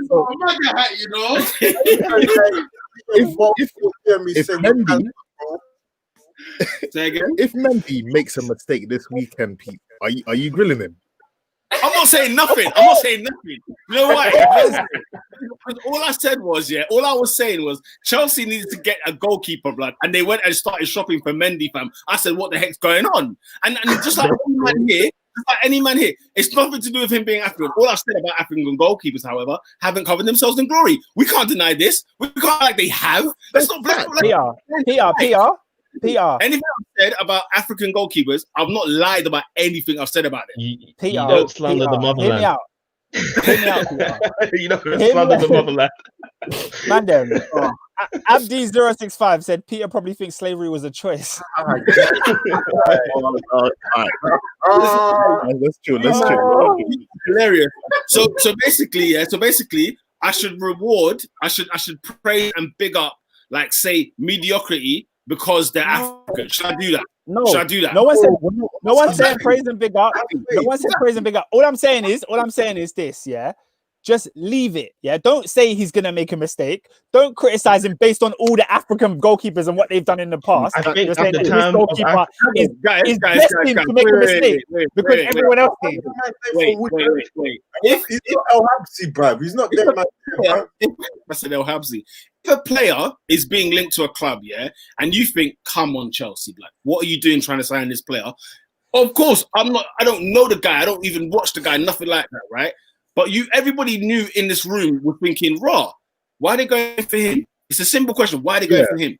And I was saying, yeah, as obviously, you know, it's banter. We're doing a podcast, right? And obviously I was bantering saying, like, look, bro, African goalies, I've yet to find one. Now, no, what's his name? Onana from Ajax, yeah? And then now you can't pronounce his name, can ya? Oh, shut up. These are men that have covered themselves in glory, innit, yeah? I can't shy away from that. But I'm not going to be looking for two goalkeepers, blood. In since the years we've watched football for 20 years, and I'm pulling out two Fs. Nah, cuz I'm not saying that they're all just repug. I'm just saying, give me something to stand on. Give me a leg to stand on, and I'll back the thing. I'm just saying, I'm not. Liam Talks Motorsport said Peter's trying to be Katie Hopkins. Boss Like Endo said, remember when I said Adrian Peter are the only safe ones? Replace Peter for Ernest. I've washed my hands with him. He's had enough. Yeah, let's move things back onto the football conversation. Earlier, when you were saying that Chelsea don't have a Son and they don't have a Kane, Boss Like Endo said, bro, shush, it took Liverpool to be 25 clear for you to admit we won the league. He also said, but Chelsea have scored more goals than Spurs. You make no sense. Go put on your Spurs jersey and get out of here. Yeah, he thinks you've got a real... The thing is, Oscar, especially him, for example, right? 1 minute I'm a Man United fan, 1 minute I'm a Spurs fan. Could it just be that whoever's doing well, I'm talking good about them, and whoever's not, I'm not talking good about them? Like, let's just, you know what I'm saying? Like, what are we doing here? I've been wearing Arsenal tops every week, and when they've been poor, I've not rated them. Why? Why should they get the ratings? So it's clear that I'm not twerking for one team. If I'm twerking for all teams, that means I'm not twerking for any, really, am I? There's a lot of twerking going Yeah, on. I mean, Beat the stallion then, huh? Megan the Stallion. Oh, No, it's devil, bro. Like what? I shouldn't rate teams that are doing well. I mean, what are we living in? What is this? Let's talk about football. I think we can talk about football, but I think what they're getting at is they feel like you have agendas for and against certain teams. Who's it against? I don't know. He clearly feels like you don't rate Chelsea, and you do rate Spurs. So he's Boss That Endo said, "I've never seen you praise Chelsea." Why? What's there to praise? I don't understand. Okay, That's harsh. No. Okay, for example, right? If we're talking praise, I'm saying like, you know what? Chelsea are doing well this season, right? Where are they? Top 4? Where are you now? We're third. Are you top 4? You're third, yeah. You've had a good start to the season. Your signings have done well this season. They've been improving. I'm saying that Werner is going to be Lang man. Give it time. He's going to put them goals in the back of the net. I've been saying, like, stop choosing what your agenda is, bruv. Yeah, you get me? Like I'm bigging up anyone who does well. If you do well, you do well. Where people think I'm anti-Chelsea is because when we talk about, say, Lampard versus another manager, then I go into that conversation. Just like I talk about Ollie. I don't talk about Ollie in high regard, but I know Man United's team is decent. So it's nah, man. Agendas is your end, fam. That's your end. I hear you, bro. I hear you. Abdi065 said, I don't respect man that wear beanies indoors. That's two people on the podcast. Two people on the podcast are just getting. Hey, listen. Hey, that's fast, bro. Then I'll take it. It's cold out. I might call you Spinelli from recess, you know. That's a Spinelli. You know what? Adrian, there's no comment. There's no comment that said that. That's just coming from you. Don't say man said. Abdi065 said that Chelsea win against Sevilla was impressive and massively slept on. Huge win, man. Huge win. We topped the group. I'm buzzing because we're through. We ain't got to worry about that. We play Krasnodar tomorrow night. I'll be watching Man United. I won't even be watching my team because we're through and we're top. Like, do you know what's gonna be mad? At the same time that game's going on, we're having the last dance between Messi and Ronaldo as well at the same time. Wow. Yeah. Is that even a I might even watch that still. Hey, that one's not decided. That one decides who goes top. Oscar, on that Chelsea one, I didn't watch Chelsea Sevilla game, but when I listened to like certain podcasts and radio and stuff like that, they were saying it was like Chelsea versus Sevilla B. I don't know how true that is or how accurate it was, but I heard it was like it wasn't even Sevilla. In the game, Chelsea played Spurs just before. From that Spurs game, we made 9 changes. So it was Chelsea B. The only thing is we've got very good squad depth. So our B players are, you know, Jorginho comes in, Giroud comes in, Hudson-Odoi, Pulisic hasn't started in the league. He starts in the Champions League. So we've got a very big squad. So our second team is basically like a first team anyway. They made about 7 changes. So yeah, we're both through. Would you say it's their B team? Huh? I'm saying, would you say it was Sevilla's B team from what you saw? Yeah. They made changes. They made a lot. But it was also Chelsea. Right. I was gonna say, when did Pulisic get a bid? He came through. I think summertime. He used to start the script. Captain America tried it. Yeah. When that came, boy. Yo. Let me get through these last comments and then we can move on from Chelsea. Be Arsenal Guna said, so Oscar, apart from Spurs, your recent fixtures were mid-table clubs. Now you're pulling out all the stats about how superior you are. First of all, I'm not putting out stats about how superior we are. I was talking about how Lampard has improved the defensive system, and I asked Peter, what do you think that's down to? Is it down to the signings? Is it down to... I was comparing ourselves to ourselves because I also mentioned how horrible we were last season when it came to conceding goals. I'm under no illusions here that we're the best team. We didn't score against United. We didn't score against Spurs. We lost to Liverpool. There's plenty of games this season where we haven't done very well, and I started by criticizing Werner. So I'm not out here saying Chelsea are going to win the league or anything like that. I'm just very happy with the fact that we're winning games and we're keeping clean sheets. That's all it is. Endo said Adrian is the slyest brother, you know. Man doesn't talk, but when he does, it's bare funny. Not gonna lie, that new hairstyle is oh my gosh. What? Endo's always bro. Endo's thing is a lion cunt. You know them ones. So it's not. Yeah, I thought my was safe. The heck? Yeah, no, there's no need. There's no need. Sorry, boys. The comments are bugging out, but we can move on. All right, Liverpool. Let's get on to Adrian's team. Liverpool slapping up Wolves, blood. You get me? 4-0. Comprehend. What you saying, bro? Yeah, man, it's a business as usual. I think we're at a point where we know the situation. What no sounds? No, we can hear you, Adrian. The comments are coming through. Cancel Peter West, cancel Peter Buns. Yeah, go on, I Adrian. agree, man. Cancel Peter Barnes West. Mad.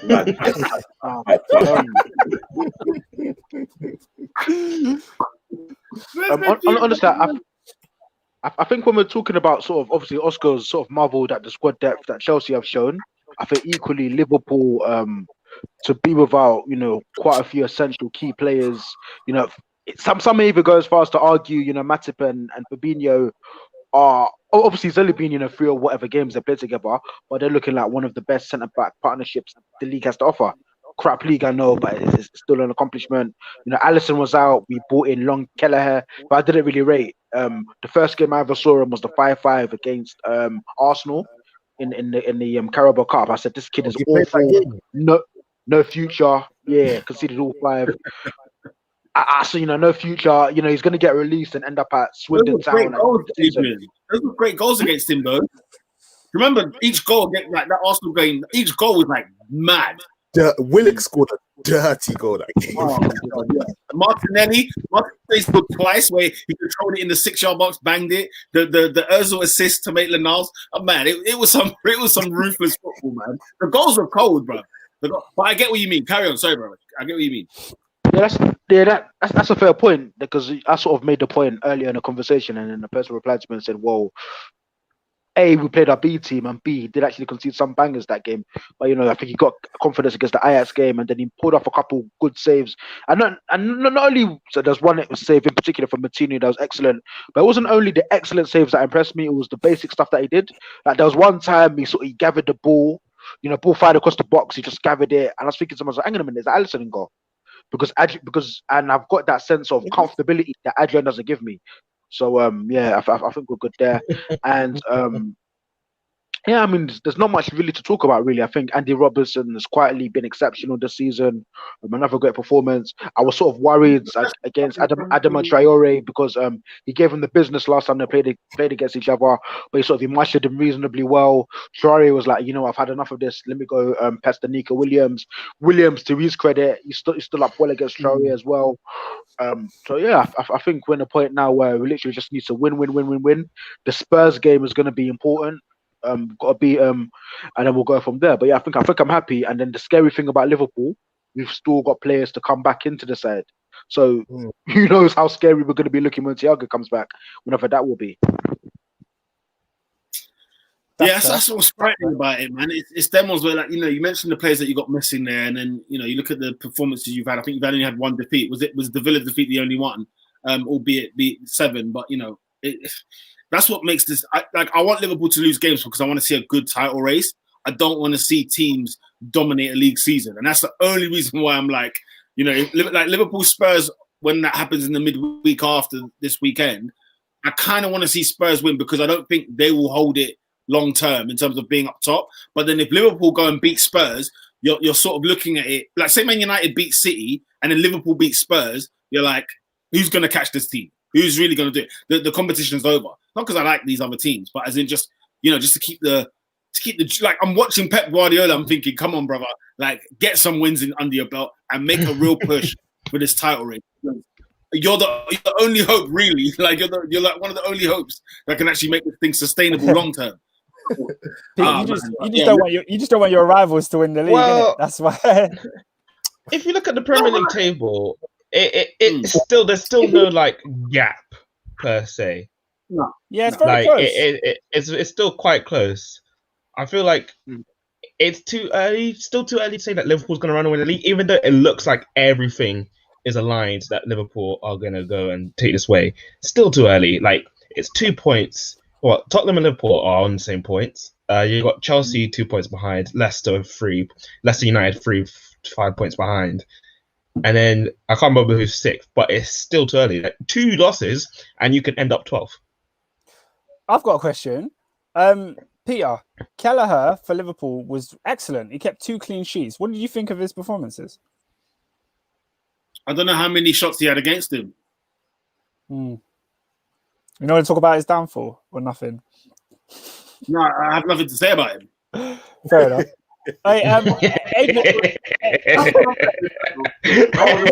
Adrian. Oscar's in Egypt. I just asked the question. I can't remember a Wolves attack. I can barely remember it. No, he made a couple saves. You have to come better than that still. Bro, I'm just putting out exactly what we put out for Mendy. He bit the Mendy one. He didn't put back one. I don't know. It's the same energy. It's the same energy. No, you're trying to push the agenda FC again. What I'm saying is, I asked you a question. There's no agenda push. It's you that pushes the agenda. No, it's clearly you. You just clearly done it now, and you just look silly. Ooh, invites. If I've got something to say about Kelleher, I'll be the first to know. Adrian had something to say about him last season, and I'm saying, actually, remember the goals he conceded? He got buried. You know what I'm saying? He got buried. And it's agendas must run. Is it me Agendas praising him? must run, Peter. Whack. Oscar! Agendas must run. It's not me. The comments are saying what the comments are saying. No, against the homelands, bro, man. Adrian, how do you pronounce his first name? Bro, there's a reason why I just called him Kelleher.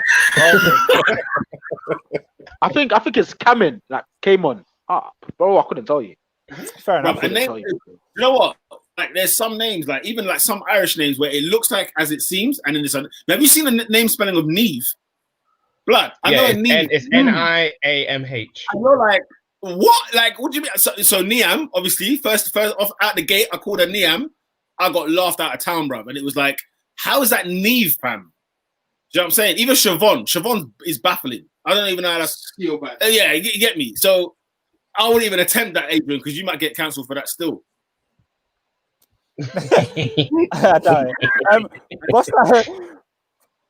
Boss That Endo said Liverpool, even with injuries, we're bossing it. The fans were great yesterday as well. Are you bossing it, Adrian? I mean, we beat a Wolves team, Wolves team that's very, very well organized. I ever remember in Jose's post-match conference after the Arsenal game, he was like, "Yeah, it's going to be a tough game for Liverpool. Wolves don't necessarily get beaten by too many goals," and I'm sure that a lot of the chasing pack would have looked at that and said, potentially Wolves can come and get and nick a point.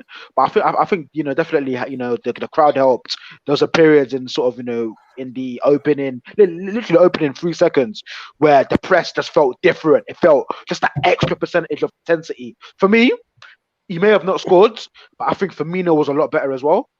Now, he's been bad for a long time. Maybe it's coincided with there being no fans. I don't know. No excuse, of course. But I think he looked closer to his normal self again. How much of a coincidence is it that fans would you say the absence of Raul Jimenez was also a factor to Wolves not doing anything in terms of looking for like their star man? I mean, potentially, but you have to have the ball first to be able to feed him, and he looks like he would have been starved of opportunities as well. Apart from the Coutinho effort, I can't remember Wolves threatening in our box too many times. Well, but obviously, it's a big loss for them. Yeah, I think Wolves, it's like a bad day at the office for me because, like you said, Wolves are a tough team to beat.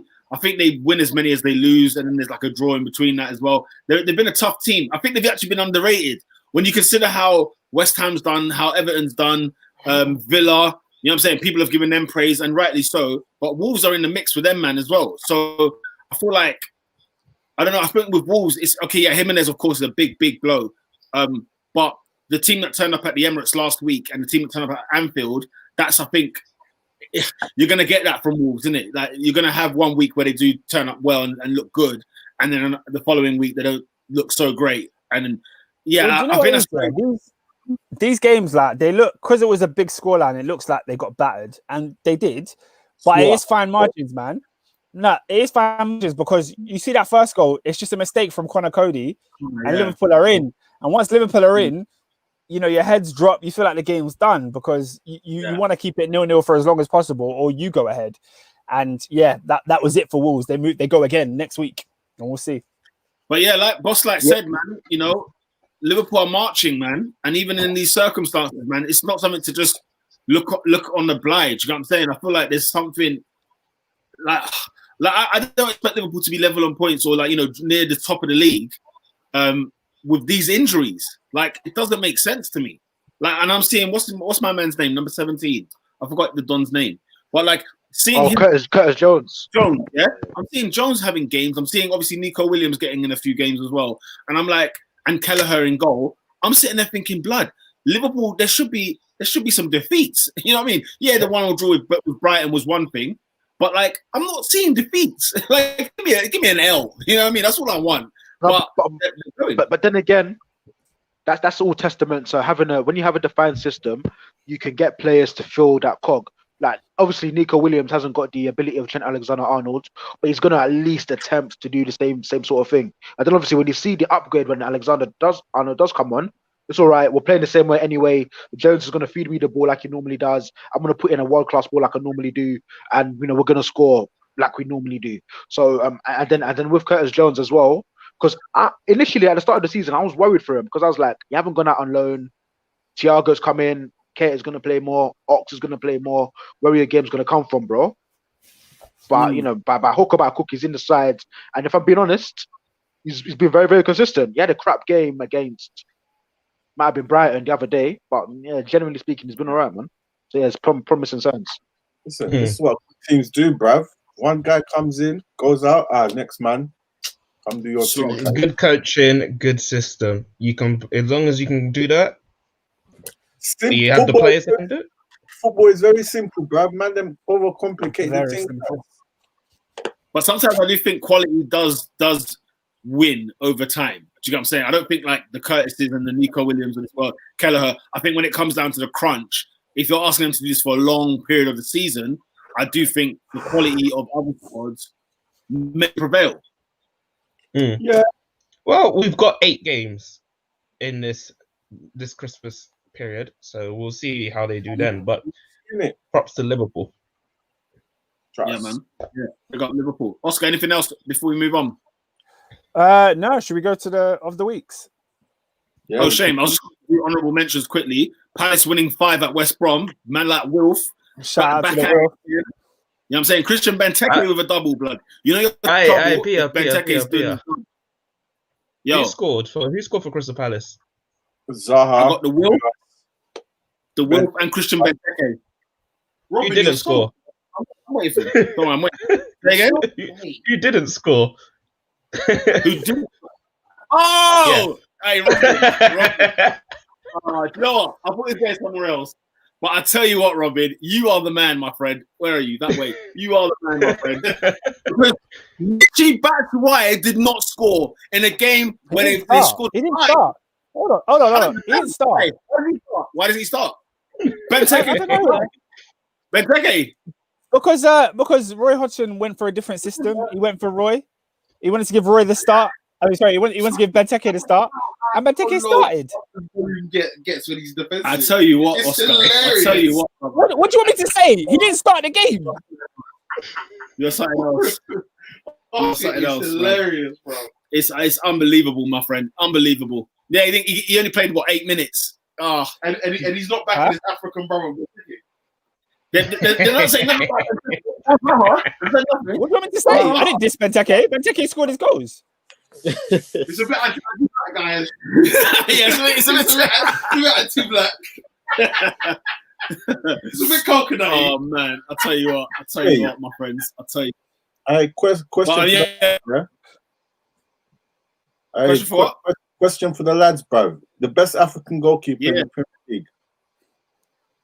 Say again. Best African goalkeeper in the Premier League. There's only been 4. Or best goalkeeper. African goalkeeper. I know, bro. There's only been 4, bro. Like it's probably got to be Bruce Grobbelaar. I swear up from Mendy, they're all white. Sam is white. Sam is right, bruv. Bruce Grobbelaar probably the best. Even though he didn't play in the Premier League, bruv, 6 league titles, FA Cups. I didn't even know he was African, you know. He played Prem. He played Prem. Because he played his last season. His last season at Liverpool was the first season of the Prem, and then he got transferred to Southampton. So he played the Prem for a little bit. Bro, that's knowledge, bro.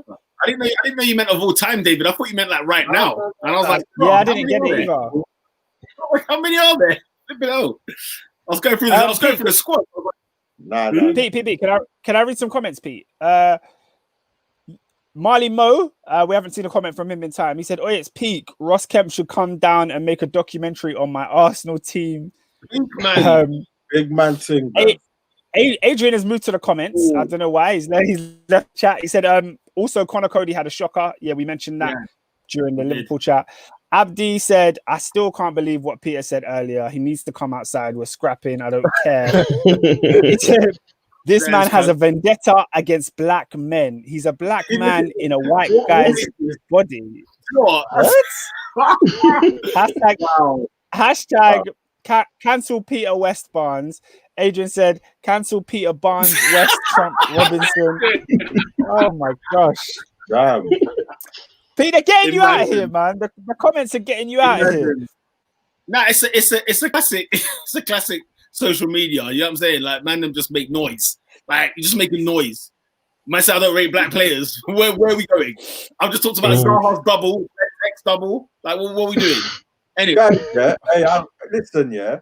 I'm just reading through this thing. Guess who they've ranked the top five African goalkeepers, yeah, in the Premier League, yeah. Okay, yeah. Guess who's number 4, bro? Well, give us the other ones. Right, I was supposed to get 4. One is Bruce Gobler, yeah. Yeah.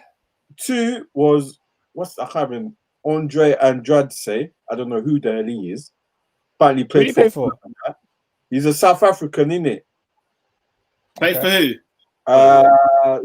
Fulham and then Oxford United. Don't know who that is. 3 already. He's just arrived. Mendy. Come on. Top 3. Are you done? This is a bait one. You will laugh. Is it Mandanda? No. He played for Birmingham City, Wigan, and Blackpool. And this guy was Al-Habsi. No. This guy was a man. He played 4 games for Wigan. Did you say he played for Blackpool as well? Yeah. Richard Kingston. Yeah. I remember him. He was a man, bro. And then he played for Wolves. Who was that South African guy that you said, Andre who? That one has completely slipped my mind, bro. I did not know about him. I don't know who that is. He's old school. He must be old. You remember before Van der Sar and there, bro? He must have been pre-Van der Sar, bro. Pre-Van der Sar, yeah. That gap between Schmeichel and Van der Sar was amazing. You don't keep after keeper, bro. Flipping it, bro. But anyway, let's move on, bro. Player of the week. We didn't play of the week. Let me see. What else is there? Leicester winner. Leicester winner at Sheffield. I'm the just saying. Man City 2-0. Man City won 2-0. Burnley 1-1 with Everton. And then Southampton beating Brighton in the South Coast Derby. Who is the player of the week? Hey, Abdi, allow man, bruv. Come on, man. Play the week. I'll keep you. Zaha's honorable Benteke. So are we just? Is that a sympathy vote? No. It's got to be Wilfred Zaha, man. It's got to be Wilfred Zaha. 2 goals and an assist, and his goal was sick as well. All of a sudden, he got 2 goals and an assist.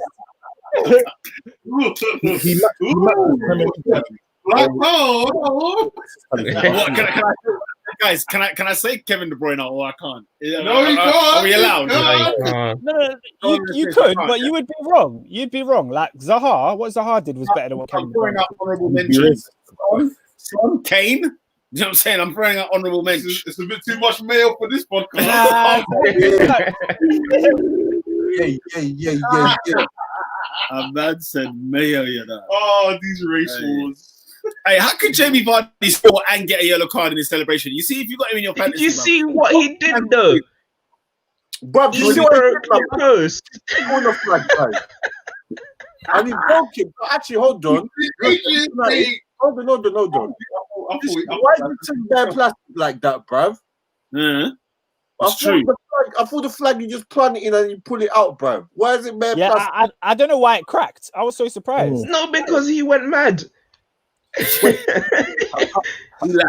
about Højbjerg, fam? How good was Højbjerg on the weekend, bruv? He Højbjerg was was good. You got man in the match. Hey, Adrian, explain your last comment. Is that what Adrian meant? P-A-M-L Højbjerg. Yeah, Adrian, explain your Yeah, explain your last comment. Adrian, explain your last comment. I was like, what? his mic is gone. His mic is gone at the wrong time. Oh no! Yo, Adrian, you can't hear you. Go again. His mic's gone. Adrian, Yeah, his mic's gone. No, I think what he was saying is because of the new initiative they're doing, they've got the rainbow flag in it, so it's the equality flag. Okay. And then Jamie Vardy has gone. He scored a last minute winner, and he's two foot in it, kicked it off, and it's broken. So he might get in trouble for this still. No, the yellow card was. What I'm saying is anyway, yeah. For me, Wilf Zaha, bro. Zaha gets the player of the week. What's your votes? Let's get around with it. Yeah, man, Wilf for sure. Wilf. It's only right after somebody gets it and I'm on him. I guess some say it's only right. I love it. Right, bro. Man. Adrian, mad. Right? Look what Adrian typed. He said it was a wild yobbish action. He tweeted after that game saying that Vardy's an Asbro that went pro. That's crazy. Wow. Oh my god. All right, cool. Wilf. The Wilf gets player of the week. Team of the week. Man. Crystal Palace. Team of the week. Really? Yeah, Crystal Palace. Oh. You know what? Yeah. I hear that. I do hear that, but my vote is Liverpool. Comprehensive with the kind of players they had. They beat a good Wolves side. Expected though. Expected. Yeah, 4-0 was a good result. Like, it was really, they done very well. Crystal Palace got their best result in Premier League history. It goes to them. Yeah, Crystal Palace scored 5 goals. I think it's a bit. Yeah. Roy Hodgson, bruv. Adrian's still going in the comments. The symbolism was easy. They tore down the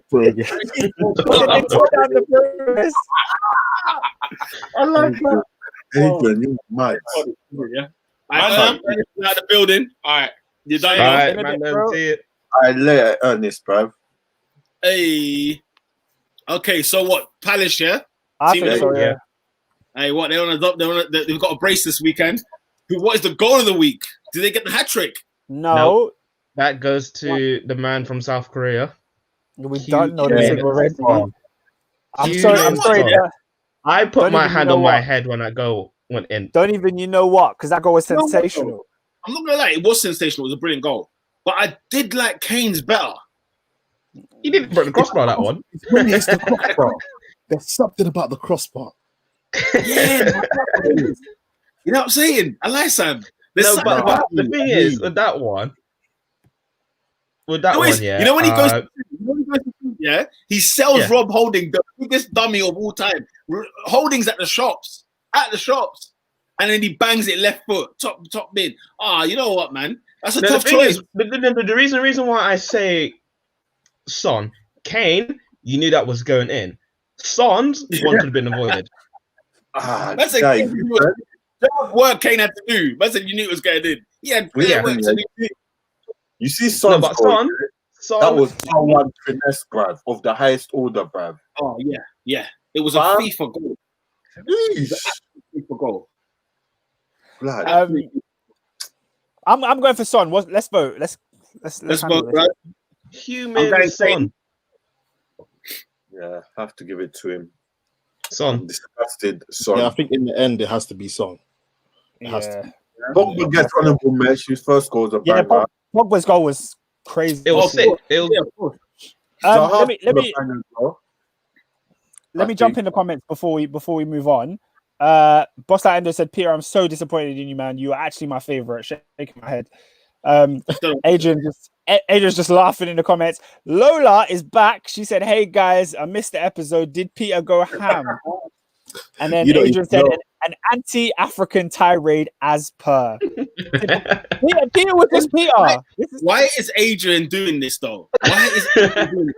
Like he knows it weren't even that, and he's just fueling the fire, you know, just fueling the fire. There's no rules Nah, in the comments, bro. There's no rules. There's no rules. Do you know what it is, PR? Do you know what it is? You've actually had ample opportunities to clear your name, and you've doubled down. But You I doubled did. down. You I doubled did. down. I haven't doubled down. I didn't even double down. I'm a fan Yeah. to that. You doubled down. Yeah, no, it was just more of the same, Lola. More of the same. We're talking about Mendy and Peter's just refusal to acknowledge. No, go back and listen. Go back, watch it. You get me, and make your own judgment. Because all I'm saying is, people online, man, pump the friggin' brakes.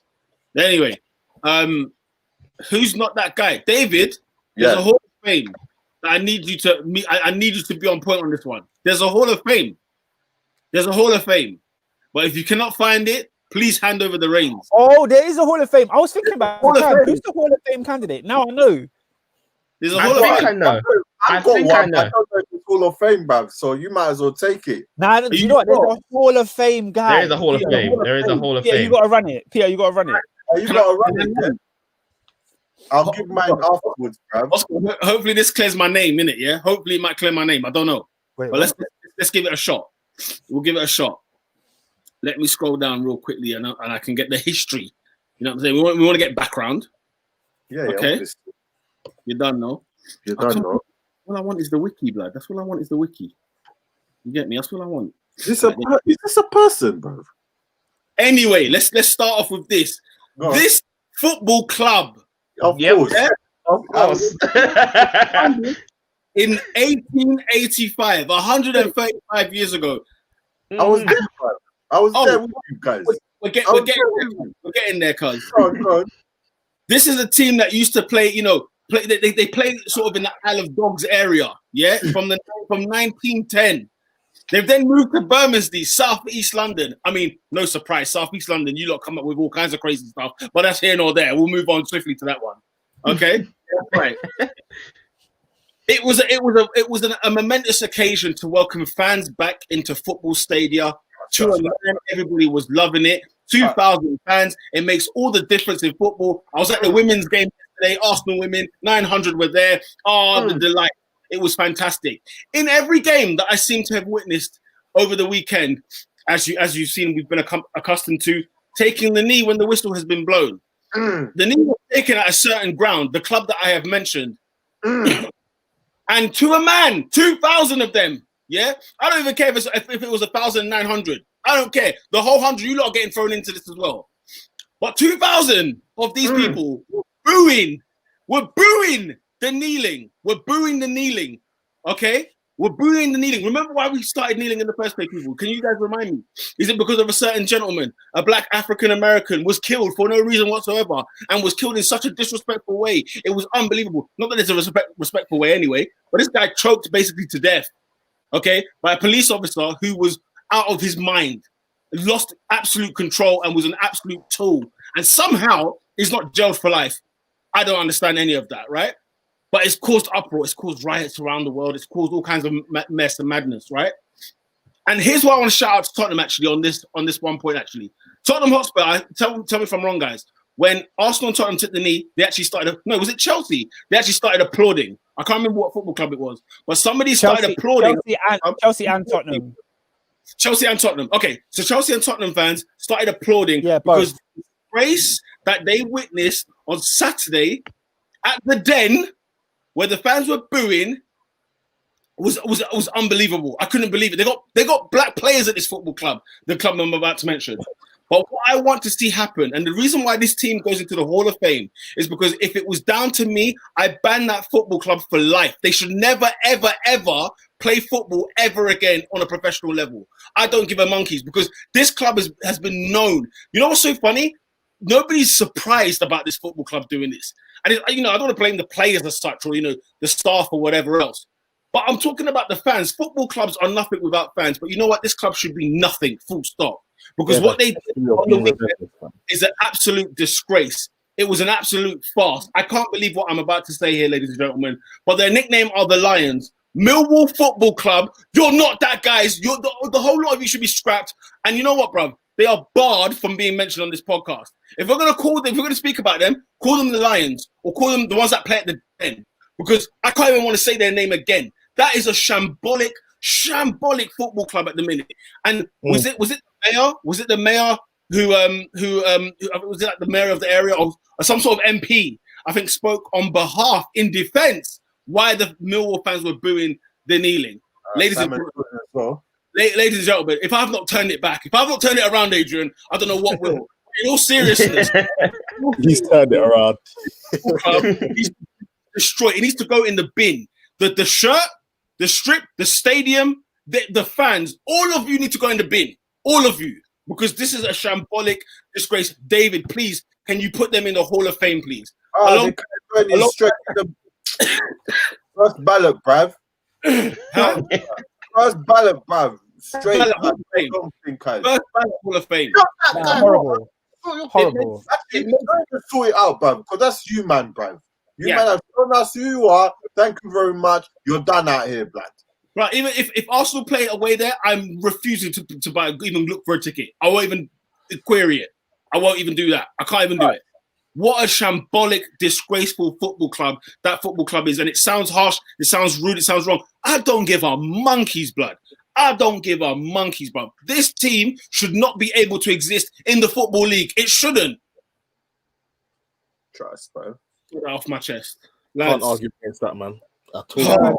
No, for real, man. For real. I mean, it's that they're constantly, like, every season they're in the news for something like that's just, you don't see at any other ground, innit? It's very much like the old school mentality. And the kneeling thing, I mean, who does it hurt? Like, who does it affect, really?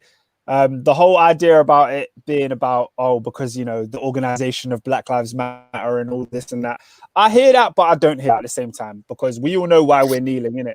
And I think there was a bit of a debate a couple of weeks ago about whether the players should continue kneeling. Has it served its purpose? Is it a token gesture? Well, now we know it's not a token gesture, because clearly it means something. Clearly it's a point of contention where people are looking at it. And now that the fans are there, they're going to have to witness that kneeling. And hopefully, like, people see that and the reaction to that and think, do you know what? Even if they didn't agree, that's not who they want to be. They're not going to boo it. Like, shout out to Tottenham fans, shout out to Chelsea fans for clapping it and whatnot. Yeah, those two teams I hate, big them up though. What they did, bruv, like, at the end of the day, not that they didn't even have to, but yeah, it's minor, but it just shows where your head is at, innit? It just shows that you're not willing to stand for ridiculousness. And in the same week, the documentary has come out for Antoine Ferdinand, talking about how he was dealt with his racial trial, you know, with John Terry, and how that affected his career. And it made me realize how real we are, like how real it still is now. The way he spoke about it in that documentary, you would think it's such a long time ago, but it was only 2012 that he went through that. And people that are dealing with racial situations today are probably still going through horrible things where they feel like they can't speak out about being abused racially because it's going to affect their career. And, you know, yeah, man, they deserve to be in the Hall of Fame. I don't really have much to add on to that. It's honestly, like, I don't want to see that football club again, bro. You know what? I hate Tottenham and I hate Man United and whatever else, yeah, on a football team, yeah. Chelsea, I mean, I'm borderline. But, like, Millwall, blood, yeah, that's a team I despise, cuz. I despise that. That's a football club I don't ever want to associate myself with. They've got black players. That's what was it. That's you know, God knows what they say to those black players. Did they have black players on the pitch the other day? Yeah, they had. They're right. Yeah, back. they did. They're right back with black. They did. Players like that will not know how to react, because you walk off the pitch, you don't know if you're going to play football again. That's pretty much the reasons why the likes of Dwight York and all these guys didn't speak up against racism back then, because they didn't know whether they'll play football again. You're playing for Manchester United. I think back then you're going to keep quiet if somebody, you know, is racially abusing you. It's sad for your career, bro. It's crazy.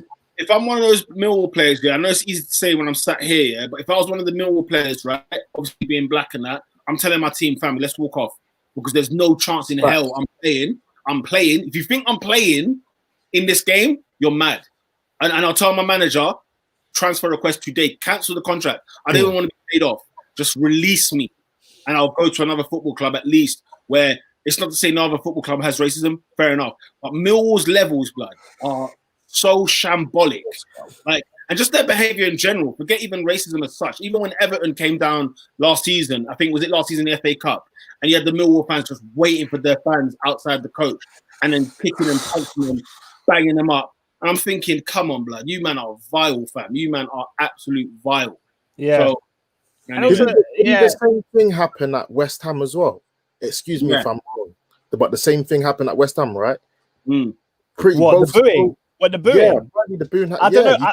I don't know about No, that. 'Cause I've heard I heard it did happen, and I did see it on the TV when I was watching it. I Oh, did wow. hear a couple of whistles. I don't There know. were a couple of whistles. I've seen journalists come out and say that they were in the stadium and didn't hear anything. So Okay, It I wasn't don't know. it wasn't as loud as Millwall's, is what I'm trying to say, but not 100%. There Yeah. is a clip on a West Ham fan going like boo. I don't know if he was one of just many or just one of few, but I reckon there was a few people in the It stadium was that- noticeable.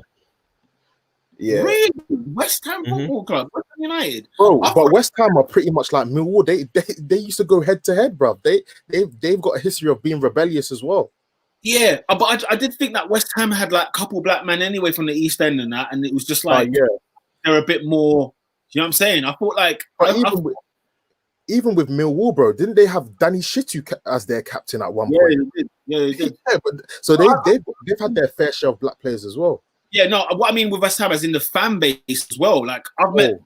many black West Ham fans. Do you know what I'm saying? I can't Yeah. find the black Millwall fan. I'm saying, Yeah, but you have to understand. You have to understand that in all of these clubs that do these things, even amongst Millwall, there's still some Millwall supporters that were absolutely disgraced by what they heard on Saturday, innit? That don't represent that, that don't support that. And that's the trouble. That's the trouble with football, because you do get lumped in with a bunch of people. And obviously, I know it myself, being a Chelsea fan, I often get lumped in with the this is a racist mob and whatnot. But yeah, it's deplorable, bruv. You need to stand up and speak against it, because that what was on Saturday was disgusting. I think the difference between that and I'm sorry to interrupt. It's large in Millwall. It's It's not like it's just one or two or a few minorities, which it is within Chelsea, within West Ham or stuff. No, it's quite big and very noticeable, and it's not like we've had history. This thing that is at Millwall is a constant thing. It's part of their identity, and that's bad. And that thing should be eradicated. Full stop. Spot on, Robin. Yeah, because to be honest, you're right. No, not a single person was surprised. Not a single person was surprised to hear that news. Oscar, you were saying that there's fans out there in Millwall that are not like that, yeah? And I'm not going to say that they all are. But like when they say, oh yeah, they're not the real fans, those that are like racist, rare. I'm sorry, guys, that is your fan base, fam. They've got like, experience for this. We've seen this. They've got record for this. That this is what they've been up to. Whether it's about Jews, whether it's about blacks, whether it's about whatever it is, homophobia. I remember Brighton playing them. And I remember the homophobic chanting was off the Richter. It was madness. But like they've got form. They've got good form for this. So for me, it's like this is Millwall Football Club, unfortunately. Sorry to the fans of Millwall that are not like this and they have to witness their club being represented like this. But this is that football club. I'm not joking, bro. That club should go in the bin, fam. They should start it again and do something else. I don't care, whatever you want to say. But that club is finished, in my opinion. Yeah. Lads, can I do another not that guy just to lighten the mood? Go for it. Can I add one more? All right. So this player was born on the 19th of March, 1995. He spent his youth career from 2003 to 2011 at the illustrious La Masia in Barcelona, where he was born in Barcelona, Spain. In 2011, he decided to transition his youth career by moving to North London and Arsenal Football Club, where he has so far made 169 appearances. Oh no! He was brought into the squad by one of the largest acts of kindness by a great man in Arsene Wenger, and since then has continued to make many decisions, many managerial decisions, literally pull their hair out, because he's just been A horrible, horrible player. In his personal life, this player became vegan in 2017, which he accredits for improving his health. This player has said that all footballers have a responsibility to create awareness around environmental issues, and it's nice to show that we have our cars and our watches, but it's even good to send a more meaningful message than how cool we look. In March 2020, this player pledged to plant 3,000 trees every time his team won a game for the remainder of the season. Let's just say he didn't plant that many trees. And this player has been a professional footballer since 2013. He's been capped for Spain 4 times, 0 goals, 0 assists. But the most damning stat of all, in the 2020-21 Premier League season, he has given away 5 foul throws already. 5 foul throws in 11 league games. How is that even possible for a person who claims he's been doing it this way his whole life? His whole life. Bruh, Now, this person was arguably responsible for both of Arsenal's goals yesterday. He played a part in them, in their historic downfall, in their defeat to Spurs, and it has to be spoken about because there's no way he's getting away with this. I know there's bigger things to fry, but 5 foul throws is inexcusable. It's just inexcusable, and for that reason, Hector Bellerin Moreno, you're not that guy. Sort it out. Do you know what? Yeah. Do you know what's funny, Oscar? I thought you was going to tell me the even more devastating news that Bellerin has not planted any trees from last season. I was going to be like, this guy, because you started going on that path on like being a good Samaritan and all them things there, and I thought, oh, he hasn't planted them, has he? He hasn't done nothing, has he? Nah. Of course he'll plant his trees. He'll plant his trees. He'll always look good on Fashion Week, but what he won't do is protect your back four. Thing is, yeah, is what angers me about his foul throws, yeah? He doesn't even change, and he argues them. The thing is, he argues them, and he doesn't even change his ways. Why is he learning? P, you need to watch the watch along, yeah? Fam? Arsenal, the watch along on Arsenal Fan TV. And DT. League judges, they went mad, bro. It was the funniest. It was crazy, bro. League judges is the guy, bro. He makes me. And you know he's got that cockney sort of back. Yeah. I was creasing yesterday, bro. He sounds like a fan at the North Bank, blood. He just sounds like a generic fan at the North Bank. That is what they sound like, fam. That's what they act like. Oh, I was laughing so hard yesterday. I was just like, yeah, horrible. He needs to be reprimanded. I got a question for Lola. Is she still Arteta in? That's all I want to know. And then we'll Pete, you know what's coming. Pete, you know what's coming, right? What's coming, right? She's gonna ask you how did Xhaka play yesterday? I'm gonna say, all right, fam, we didn't talk about it, but the gaps in that midfield. Anyway, never mind. Listen, games next week, yeah, big games next week, yeah. Manchester at home to Man City Saturday, 5:30 kickoff. Woo! That's gonna be a good one. That's going to be a good one still. City have to win this game. City have to. I'm going for a City win. If they don't win, Pep Guardiola's a fraud. Wait, is that OT? Is that Old Trafford? OT, yeah. No fans. There is fans, right? No, Manchester not. Manchester tier 3. They're bad there, boy. Lock down, cuz. Lola said, "Oh, the day Xhaka gets dusted, I will celebrate." That's your time. Is when he gets dusted. I mean. Anyway, I'm going City 1-0. City have to win. It's City 2-0, 2-1. Yeah, City have to win. 2-1. It's 2-1 either team. I'll go 1-1 half time. I'll pick one. And whoever scored. No, I think United will do it. Hey, yo, Sam, are you there, bruv? No, I'm here, fam. Holy smokes! I've never seen a man so still for such a long period of time. He's just my bad. I got a little bit distracted. I thought you pitched in there. I was like, yo, is he there? What are you saying? I'm gonna go for City. Yeah, score predictions as well? City have the advantage because obviously they're through, so they're just gonna play the kids at home. And they're all thinking about the derby.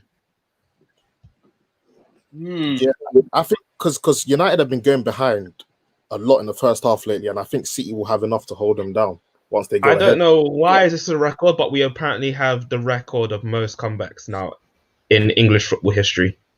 That's the thing, Bob. You know what? It's not surprising if Man United win. It wouldn't be a surprise, would it? Let's be honest. We've seen some of these games happen before.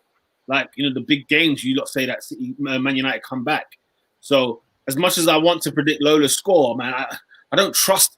I don't know if I don't trust Man United or if I don't trust Man City. I don't know what it is. Well, both piggy.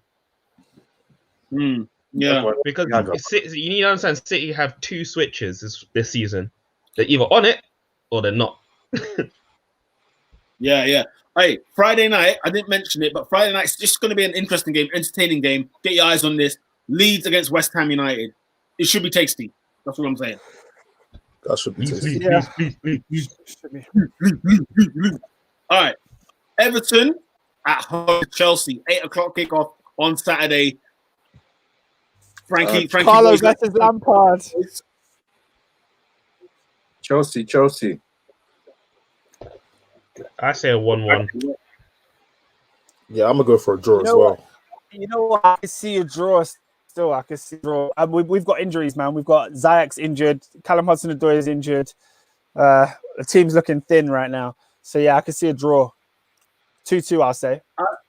I think Pulisic is going to be the man, bro. I'm going Pulisic at Goodison Park to win the game. Captain America. I need him, bro. I need it.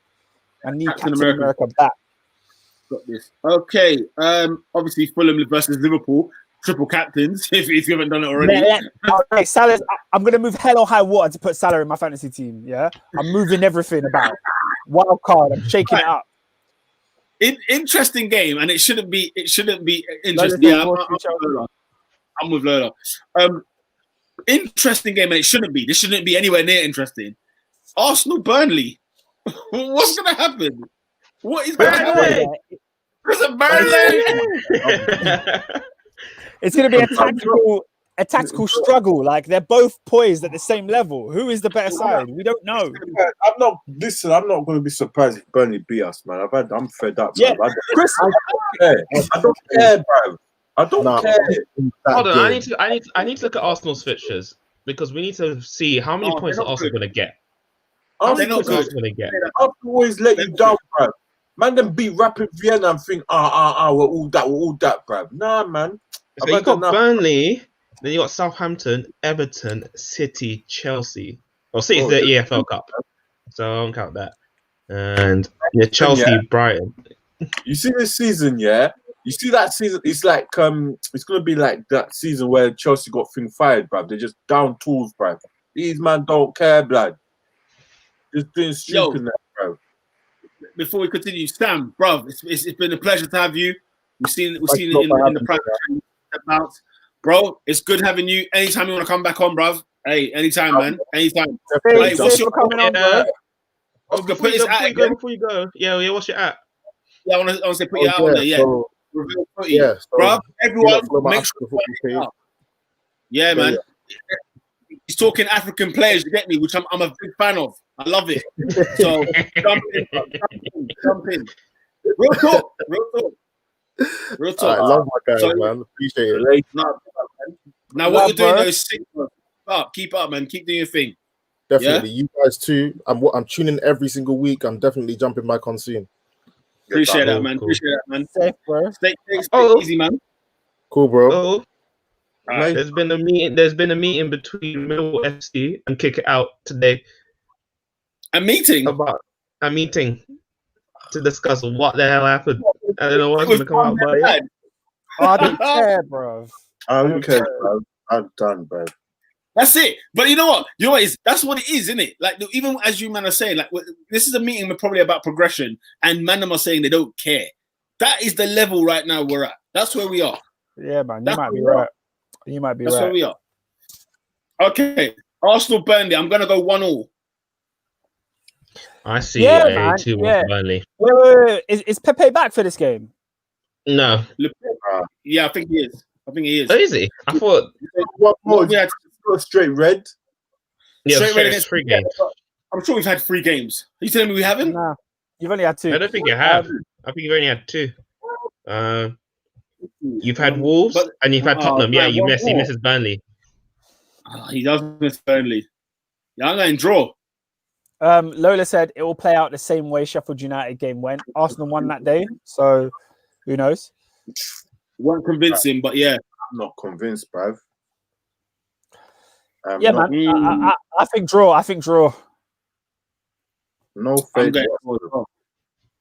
Right. I'm going to draw. Burnley don't have a good record against Arsenal. I don't think they've ever beaten Arsenal in like recent years, in the last decade or so. Let's see. Oh, big one. Oh no, Tuesday. We're back on the pod on Monday, aren't we? So I ain't gonna worry about Tuesday. Okay, that is more or less the big games. Everybody else is more of an easier game. So let me see. Wolves Villa is an exciting game. That's an exciting game. Saturday, 12:30. That'll be exciting. Spurs are away at Palace. Liverpool away at Fulham. Leicester at home to Brighton. So it's one of those. It's that kind of weekend. Yeah.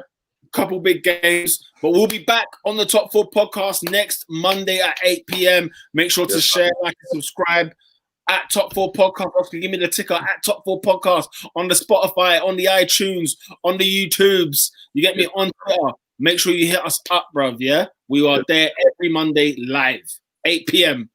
Big up yourself. Big up all the Africans. You done know. Catch you next week. Later. Peace. Mad. Oscar, why are we still live, fam? Hello? I pressed